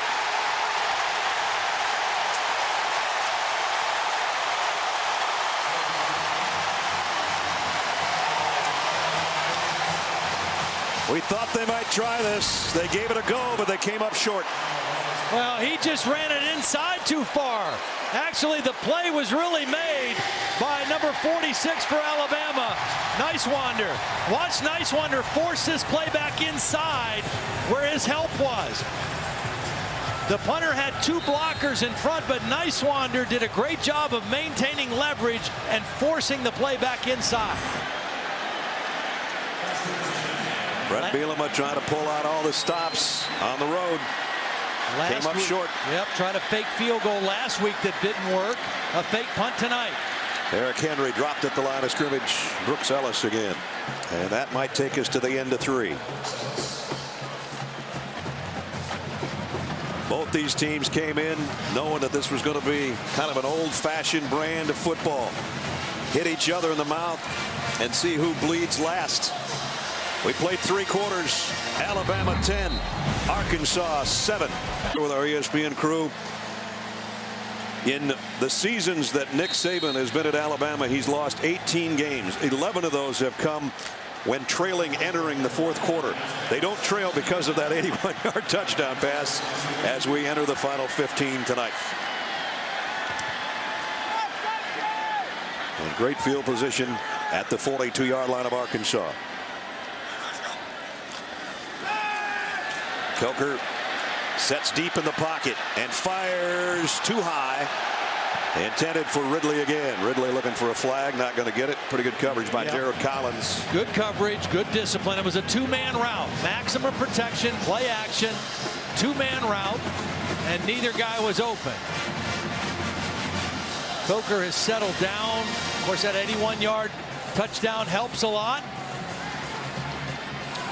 You know, Brett Bielema told us one of the keys defensively, they had to make him earn everything. No freebies. They kind of gave a freebie on the long touchdown, and then the fake punt that went awry gives them great field position. See if Arkansas can get a stop on 3rd and 9. Coker's going deep again.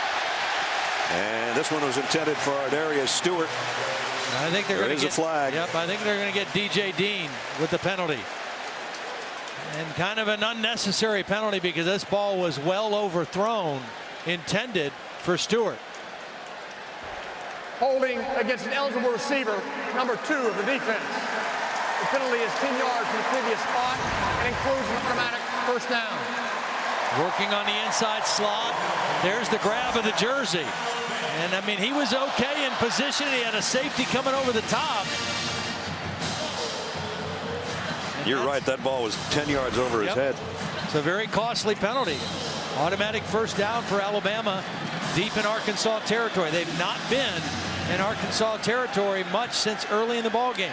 On 3rd and 9, they come up with a huge penalty that gives Alabama the 1st down at the 33. Derrick Henry cutting it outside and cut down. Nice open field tackle by Jared Collins. It's not easy for a corner to do that weighs about 170 pounds. Well, you're not kidding. Good technique, though, going low. You don't want to try to take on a back like this high. Get down below the knees. You can handle calves, you know, not hips and not shoulders on a guy like that.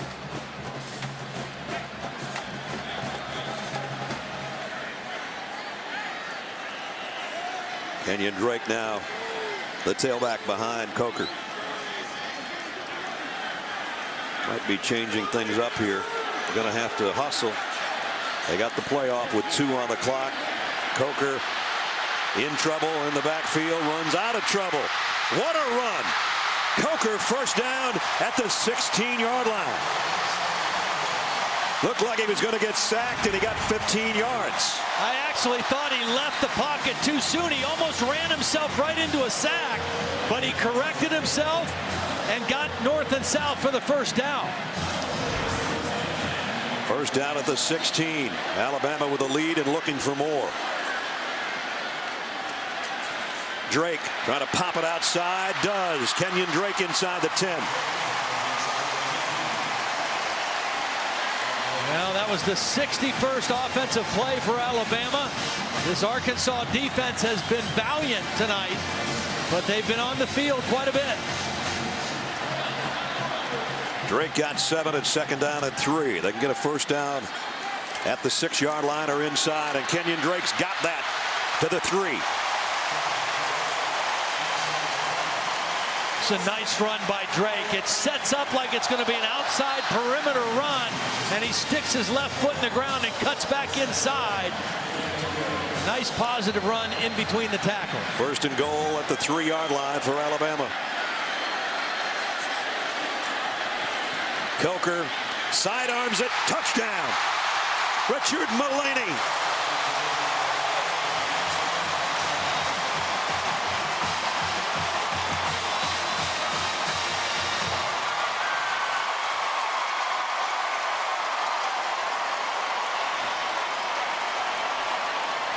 So 2 touchdown passes from Coker in the matter of about 5 minutes.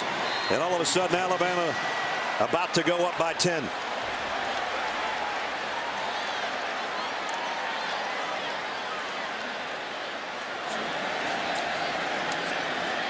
Griffith with the extra point. Remember, Arkansas had the lead, tried a fake punt, came up empty.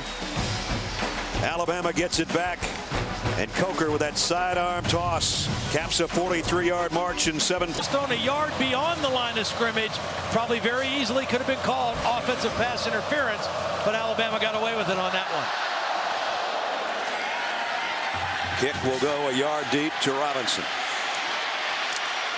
JoJo got across the 15, but that is it. And we check in with Adnan in the studio.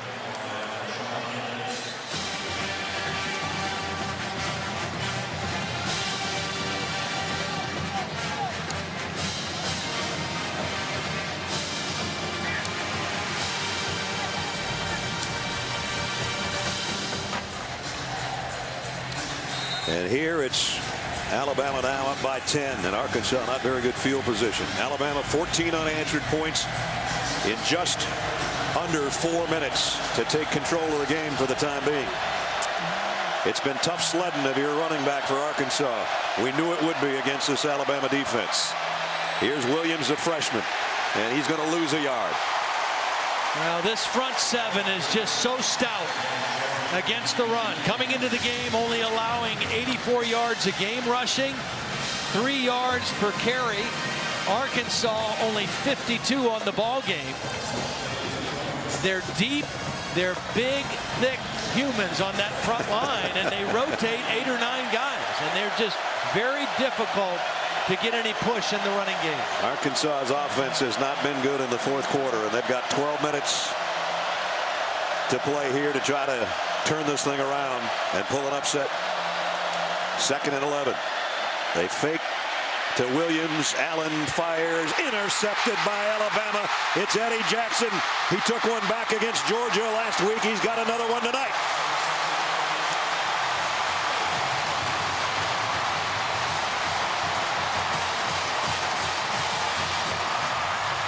Well, this is great coverage.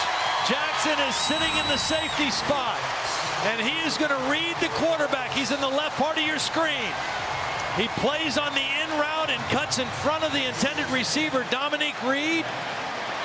And for the 2nd week in a row, makes a huge interception for this Alabama defense. Dominique Reed didn't help his quarterback either. He was drifting away up the field to the ball. And Eddie Jackson came right underneath him for the pick. Derrick Henry back in at tailback. Alabama at the 13-yard line after the interception. They go to the big fella, and he knocked one guy down on his way to the 7-yard line. Now it's just amazing the difference that field position makes for your team. I mean, you just play with different energy. Henry again. He got belted in the backfield and a loss of 3. Nice play by DeMarcus Hodge. Excellent penetration by Hodge. Just guessed the snap count and whipped the center, Ryan Kelly, who's really a good football player. And there's 340 pounds right in your chin. They're down in 7. Boy, Arkansas needs a stop here. If they can hold them to 3, it would help their cause.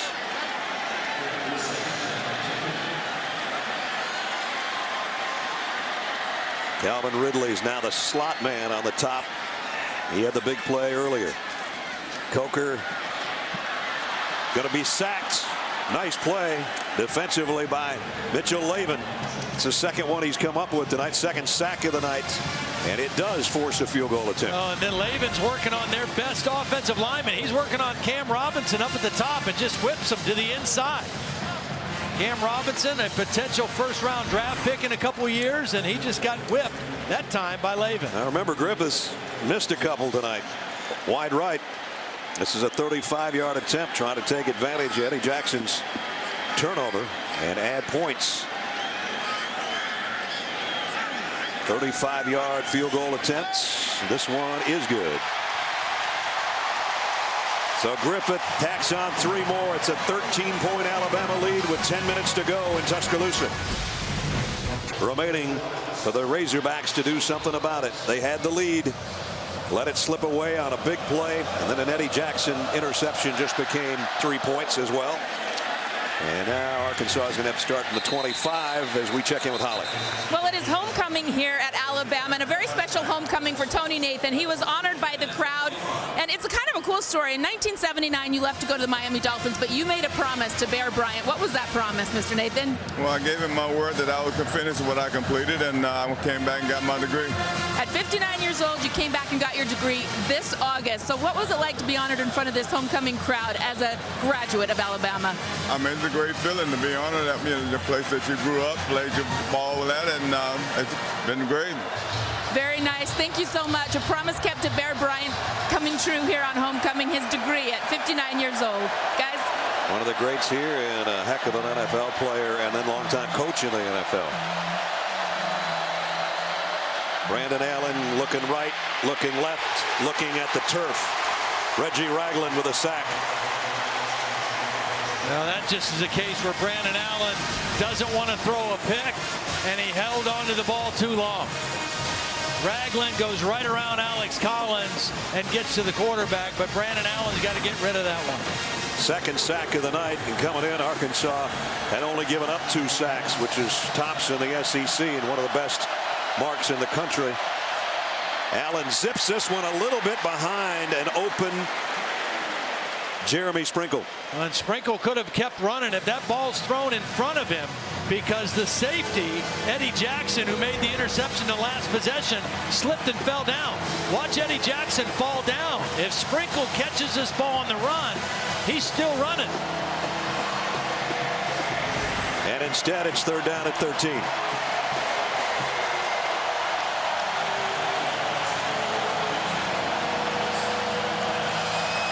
Sprinkle and Morgan both go out to the right of Brandon Allen. Alabama thought about blitz. They just bring 4. Allen, with just that 4, is running for his life. Throws to Collins. He'll get about 3 or 4, and that's it. Well, Alex Collins didn't gain much on the catch, but wow, did he lay a chip block on an outside pass rusher. You want your backs to help and chip. Watch the bottom of your screen. Bang! And then he goes out as an outlet receiver. You love it when your backs help that way, but right now Alabama's defense just swarming to any eligible receiver. Toby Baker will not fake this one. 9th punt of the night coming up. It's a good one again. This one's fielded though by Jones. Got 1 block, broke 1 tackle, and a nice return out across the 40. Man down on the punt. We'll check on that injury with 8:34 remaining when we come back. Line right now. Yeah, he's actually got hit by his own man. Jeremy Sprinkle was blocked in the back and fell into the back of the leg of Eugene. There's that little toss to Kenyon Drake again. Picked up a couple. Alabama would be comfortable right now for chewing about 8 minutes and 23 seconds off this clock and heading to the locker room, and the homecoming party to start afterwards. Look at after the second interception, Jake Coker suffered the number sense. And of course, a big chunk of that 81 yards was Ridley's, but nonetheless, you got to give him credit for settling in and not getting rattled. And again, the confidence that he has gained over the last couple weeks, the way he played in the second half against Ole Miss in the comeback that came up a little short, the way he played in Athens last week. Derrick Henry, a tough yard. Well, he might have leaned forward for close to 3.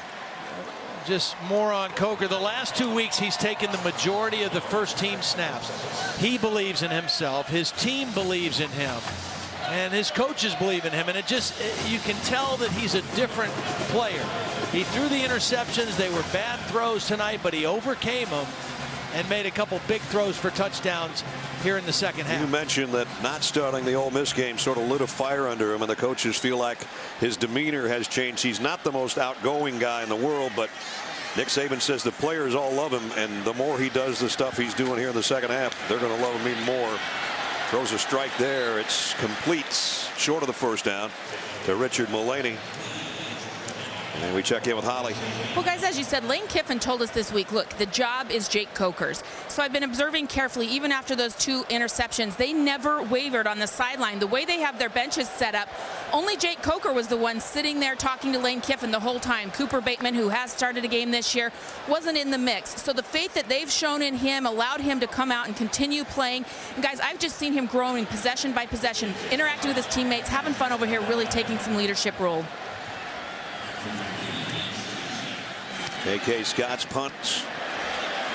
Fair catch taken at around the 9-yard line by D.J. Dean. So Arkansas buried in a hole. They're buried on the scoreboard by 13. Got to make something happen fast when we return. Like they did last year.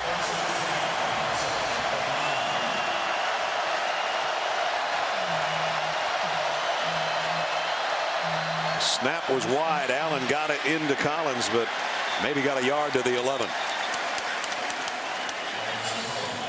Well, again, this defensive front for Alabama, you know, when you put the film on and you watch, and when I watch film, you see the same play from 2 angles, the sideline view and from behind the action. And when you look at this team from behind the defense, you see a lot of behinds. They are not small guys. They are big guys, and they are very hard to run against. Allen on 2nd and 9. That ball was tipped, intended for Henry, and then Ragland finished him off at the end of the play. Reuben Foster got a hand on that aerial en route. Foster got a deflection. Ragland had underneath coverage. The safety coming over the top. They were thinking Henry all the way as well as a defense. Well, they've absolutely got to have this 3rd and 9, and the Alabama defense of Kirby Smart is well aware of that.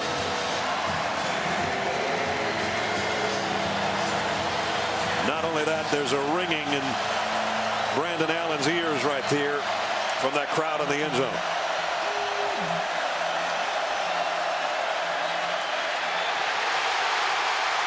Down he goes. Tim Williams with a sack back around the 2. Arkansas's offensive linemen having trouble hearing, so they're holding hands to try to just go on movement. It's too slow. The left tackle, Denver Kirkland, is a good player, but he just gets beat right off the mark by Tim Williams to the backside of the quarterback. And Toby Baker would like to have a little more room to punt this football. He is standing virtually at his end line as you look behind him. And Alabama wouldn't shock me if they brought some heat on him here, because this is going to have to be a quick kick. Nope, they back up. This thing is returnable, though. From the 43 for Cyrus Jones. Cyrus Jones trying to finish this thing off. Out of bounds at about the 16.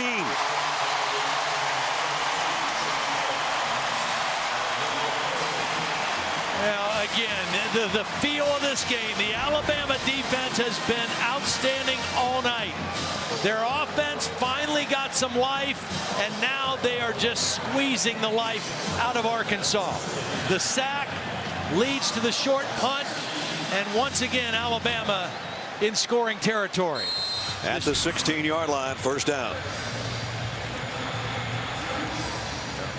Jake Coker plays much better after the 2nd interception, and when you have a defense like this that's going to keep you in every game, even if you're not on the mark, it just makes your job a lot easier.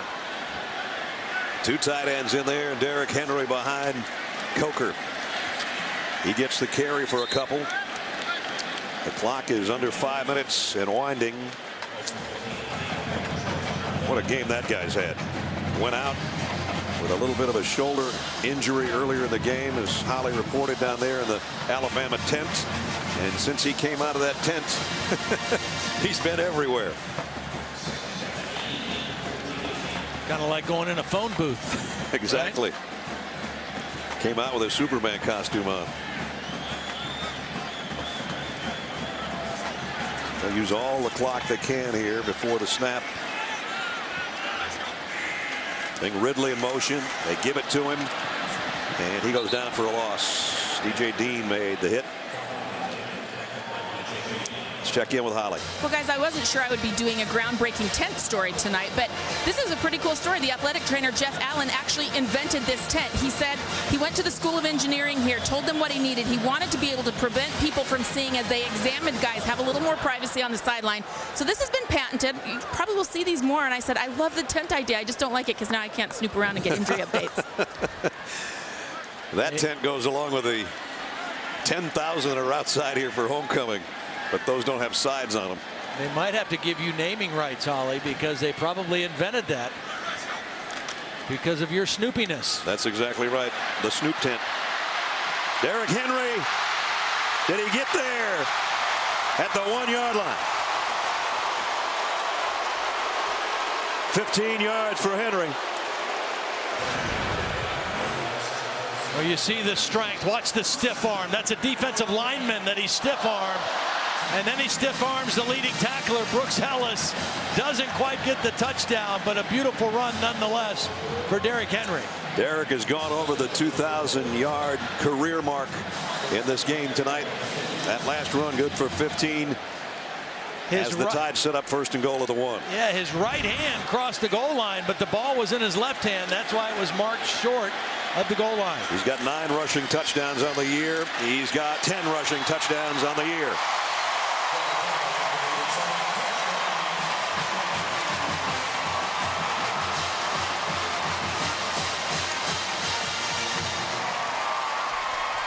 Ran right behind Michael Nieswander, number 46. They don't really have a true fullback.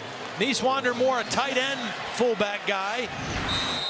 Lead blocker on that touchdown, though. Longest streak in school history. That's 11 straight games with a scoring run. And he set himself up with the burst to the 1 and the plowing forward for the last one. 27-7 now. Complexion of the game changed with a minute and a half to go in the third quarter, and Alabama's not looking back as we go back to add in.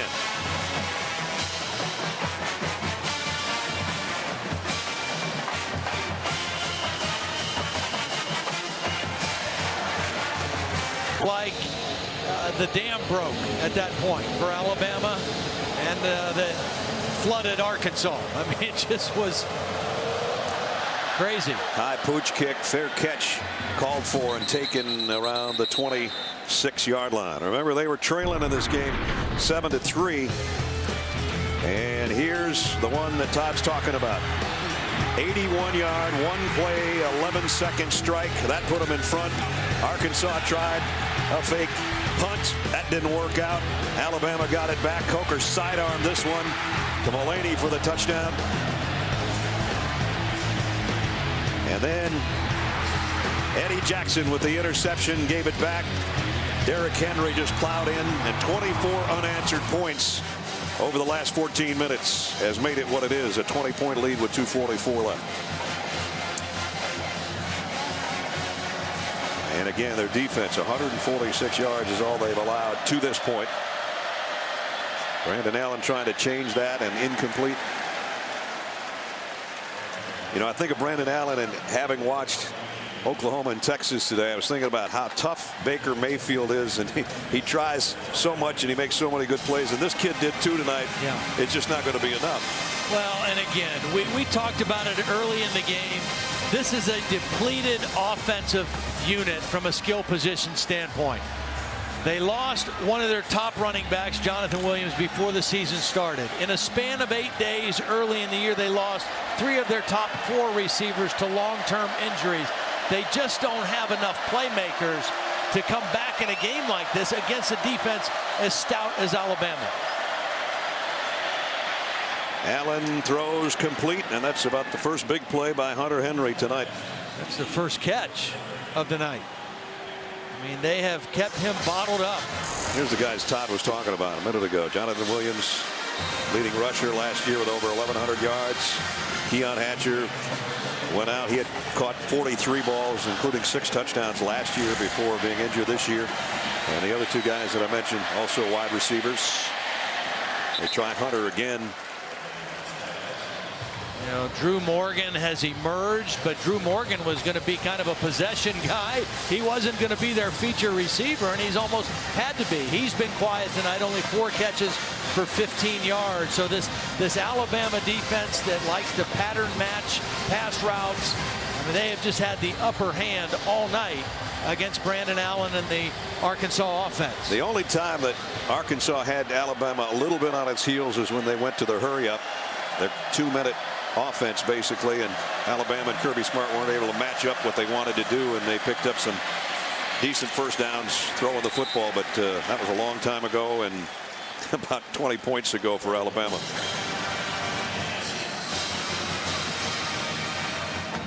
I think Brett Bielema's got a better team than what's going to be 2-4 here in a couple of minutes, but it's still going to be 2-4.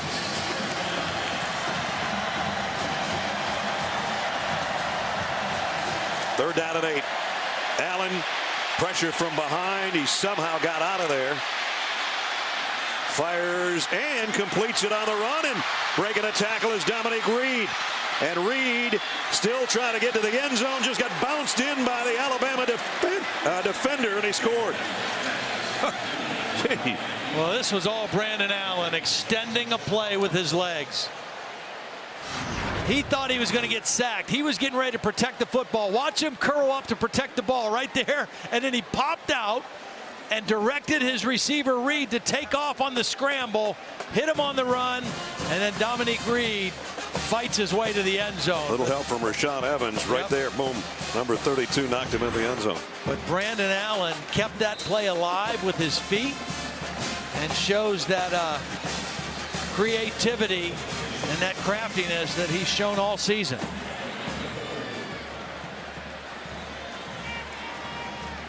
So the extra point upcoming.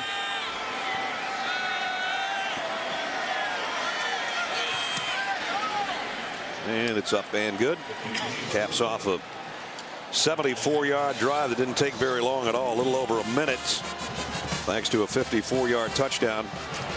And Dominique Reed, they're trying to get him to be one of their featured receivers, but quite frankly, hadn't had enough experience. Did get a touchdown last week and now another one tonight, so maybe that'll help him a little bit. Well, he's got a lot of speed, you know, and it looks like he's got to get some ball, get a little stronger, but they're forced to use guys like that. You know, maybe that weren't ready to be factors. They need guys like that to step up for Brandon Allen. All right, about 3.5 hours ago we talked about Alabama's not dead. Right. Now they didn't look great for 3 quarters, but credit Arkansas's defense. But now here's Alabama right back in the picture. Yeah, when their defense is great. You know, their defense did play great.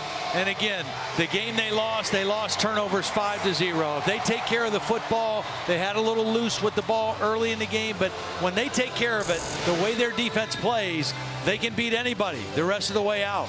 So they're going to be at Texas A&M and Tennessee here, LSU here, at Mississippi State, Charleston Southern, and then the Iron Bowl to cap things off on the 28th of November.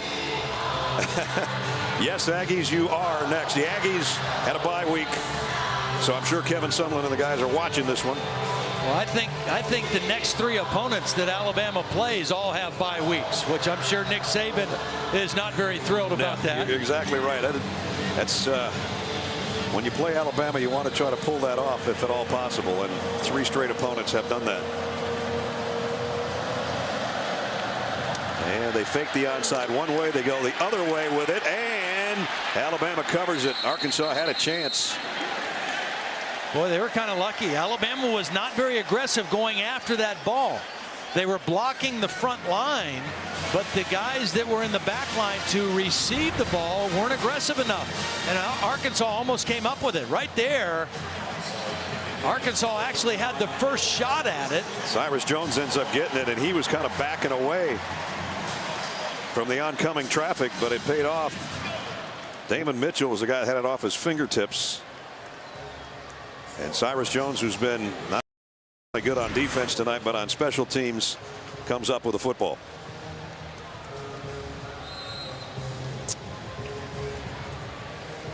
The College Football Playoff Foundation proud to renew for 2015's its Extra Yard for Teachers initiative, created to honor, celebrate, inspire, and empower teachers in communities all across the country. In partnership with all of us at ESPN, the initiative helps teachers acquire tools and resources to be even more successful in their classrooms. To learn how to get more involved and make a difference for teachers and their students, go to collegefootballplayoff.com.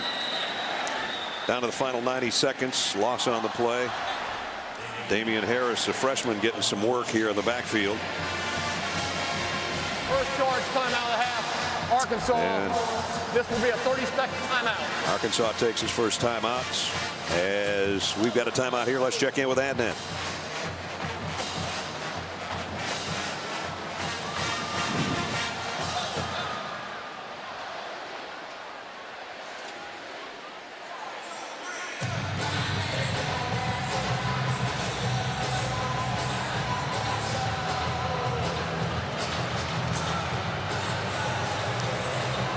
Thanks, Adnan.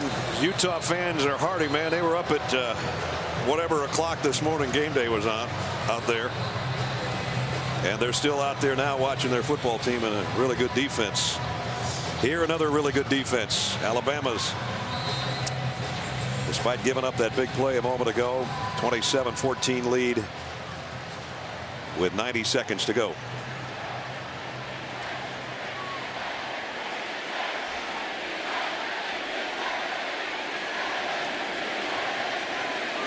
Jake Coker, a shaky first half at times and an excellent second half. So be 2 good games in a row to help his confidence and help his leadership ability in that Alabama locker room. Harris again on the carry. Second charge timeout of the half. Arkansas. There's timeout number 2. This will be a 30-second timeout. And we talked to Jake yesterday, and Todd said, how many games have you actually started? He said, well, just this year. After transferring from Florida State, he never started. And again, here's some of the shaky moments. Couple of interceptions. That one on a ricochet as well. But then he came back, and he's been spectacular since those two, including the longest play from scrimmage for Alabama this year, hooking up with a freshman, Ridley, for 81 yards and a touchdown. And this sidearm shot kind of put the game out of reach. But to go back to talking about our meeting, you were talking about how many games have you started, and then I said to him, Jake, how many TV meetings have you been in? Kind of leaned back in his chair with his old ratty Alabama cap on, said, sir, this one's my first. Yeah. Yeah. Well, I'm sure he hopes there'll be many more of those. Yeah. You know, as a quarterback, it's so important that you have the ability to move to the next play. You make a bad play, move to the next play. Here's Ridley. That's going to go as a pass play, so another about 12 yards you can add to Coker's statistics. There's been several of those tonight. The good thing about that play is if you drop the football, it's an incomplete pass. Again, they got that play from actually Ohio State. Tom Herman, the offensive coordinator there last year. Now the head coach at Houston doing a phenomenal job there. And Lane Kiffin, the offensive staff, spent time with Tom Herman and said, you know, we want to put that into our offense. And they weren't afraid to do stuff like that with Reggie Bush either when he was at USC. And the other thing that does, whether it's Kenyon Drake, whether it's Ridley in that H position, it allows them to also put Derrick Henry in the pistol formation where he can be really effective as well. Harris, I think, almost tripped over his own quarterback there and lost yardage. And Arkansas, 1 timeout remaining. So Jake, after some bad throws, ends up with 262 at this point anyway. Derrick Henry went over the 2,000-yard mark in his Alabama career with 95, including his 11th straight game with a touchdown. And then the new star that's budding, and Alabama fans know his name now, Calvin Ridley. And that's a career high 2 weeks in a row now as far as yardage. And an 81-yard touchdown, the longest play of the year for the Tide.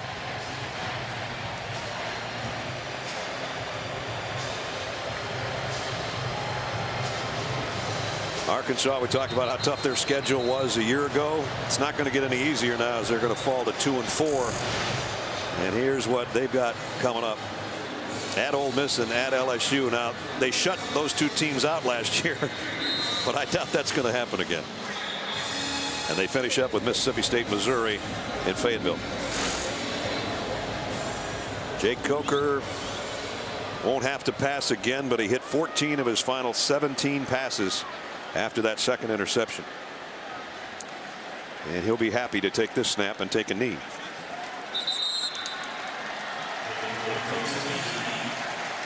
How long? Well, Arkansas gave him fits for a while, but Brett takes off the headset. His team will be 1-2 in the conference, 2-4 overall. And Nick 5-1 and 2-1, and right in the thick of things in the SEC West and in the national picture as well. Well, the turnaround for next week on a big game in College Station is a completely different offense than what they saw tonight. You know, Arkansas, more of a power team, similar to themselves, similar to LSU. Texas A&M, a spread team. Very, very different approach to offensive football. Alabama 27.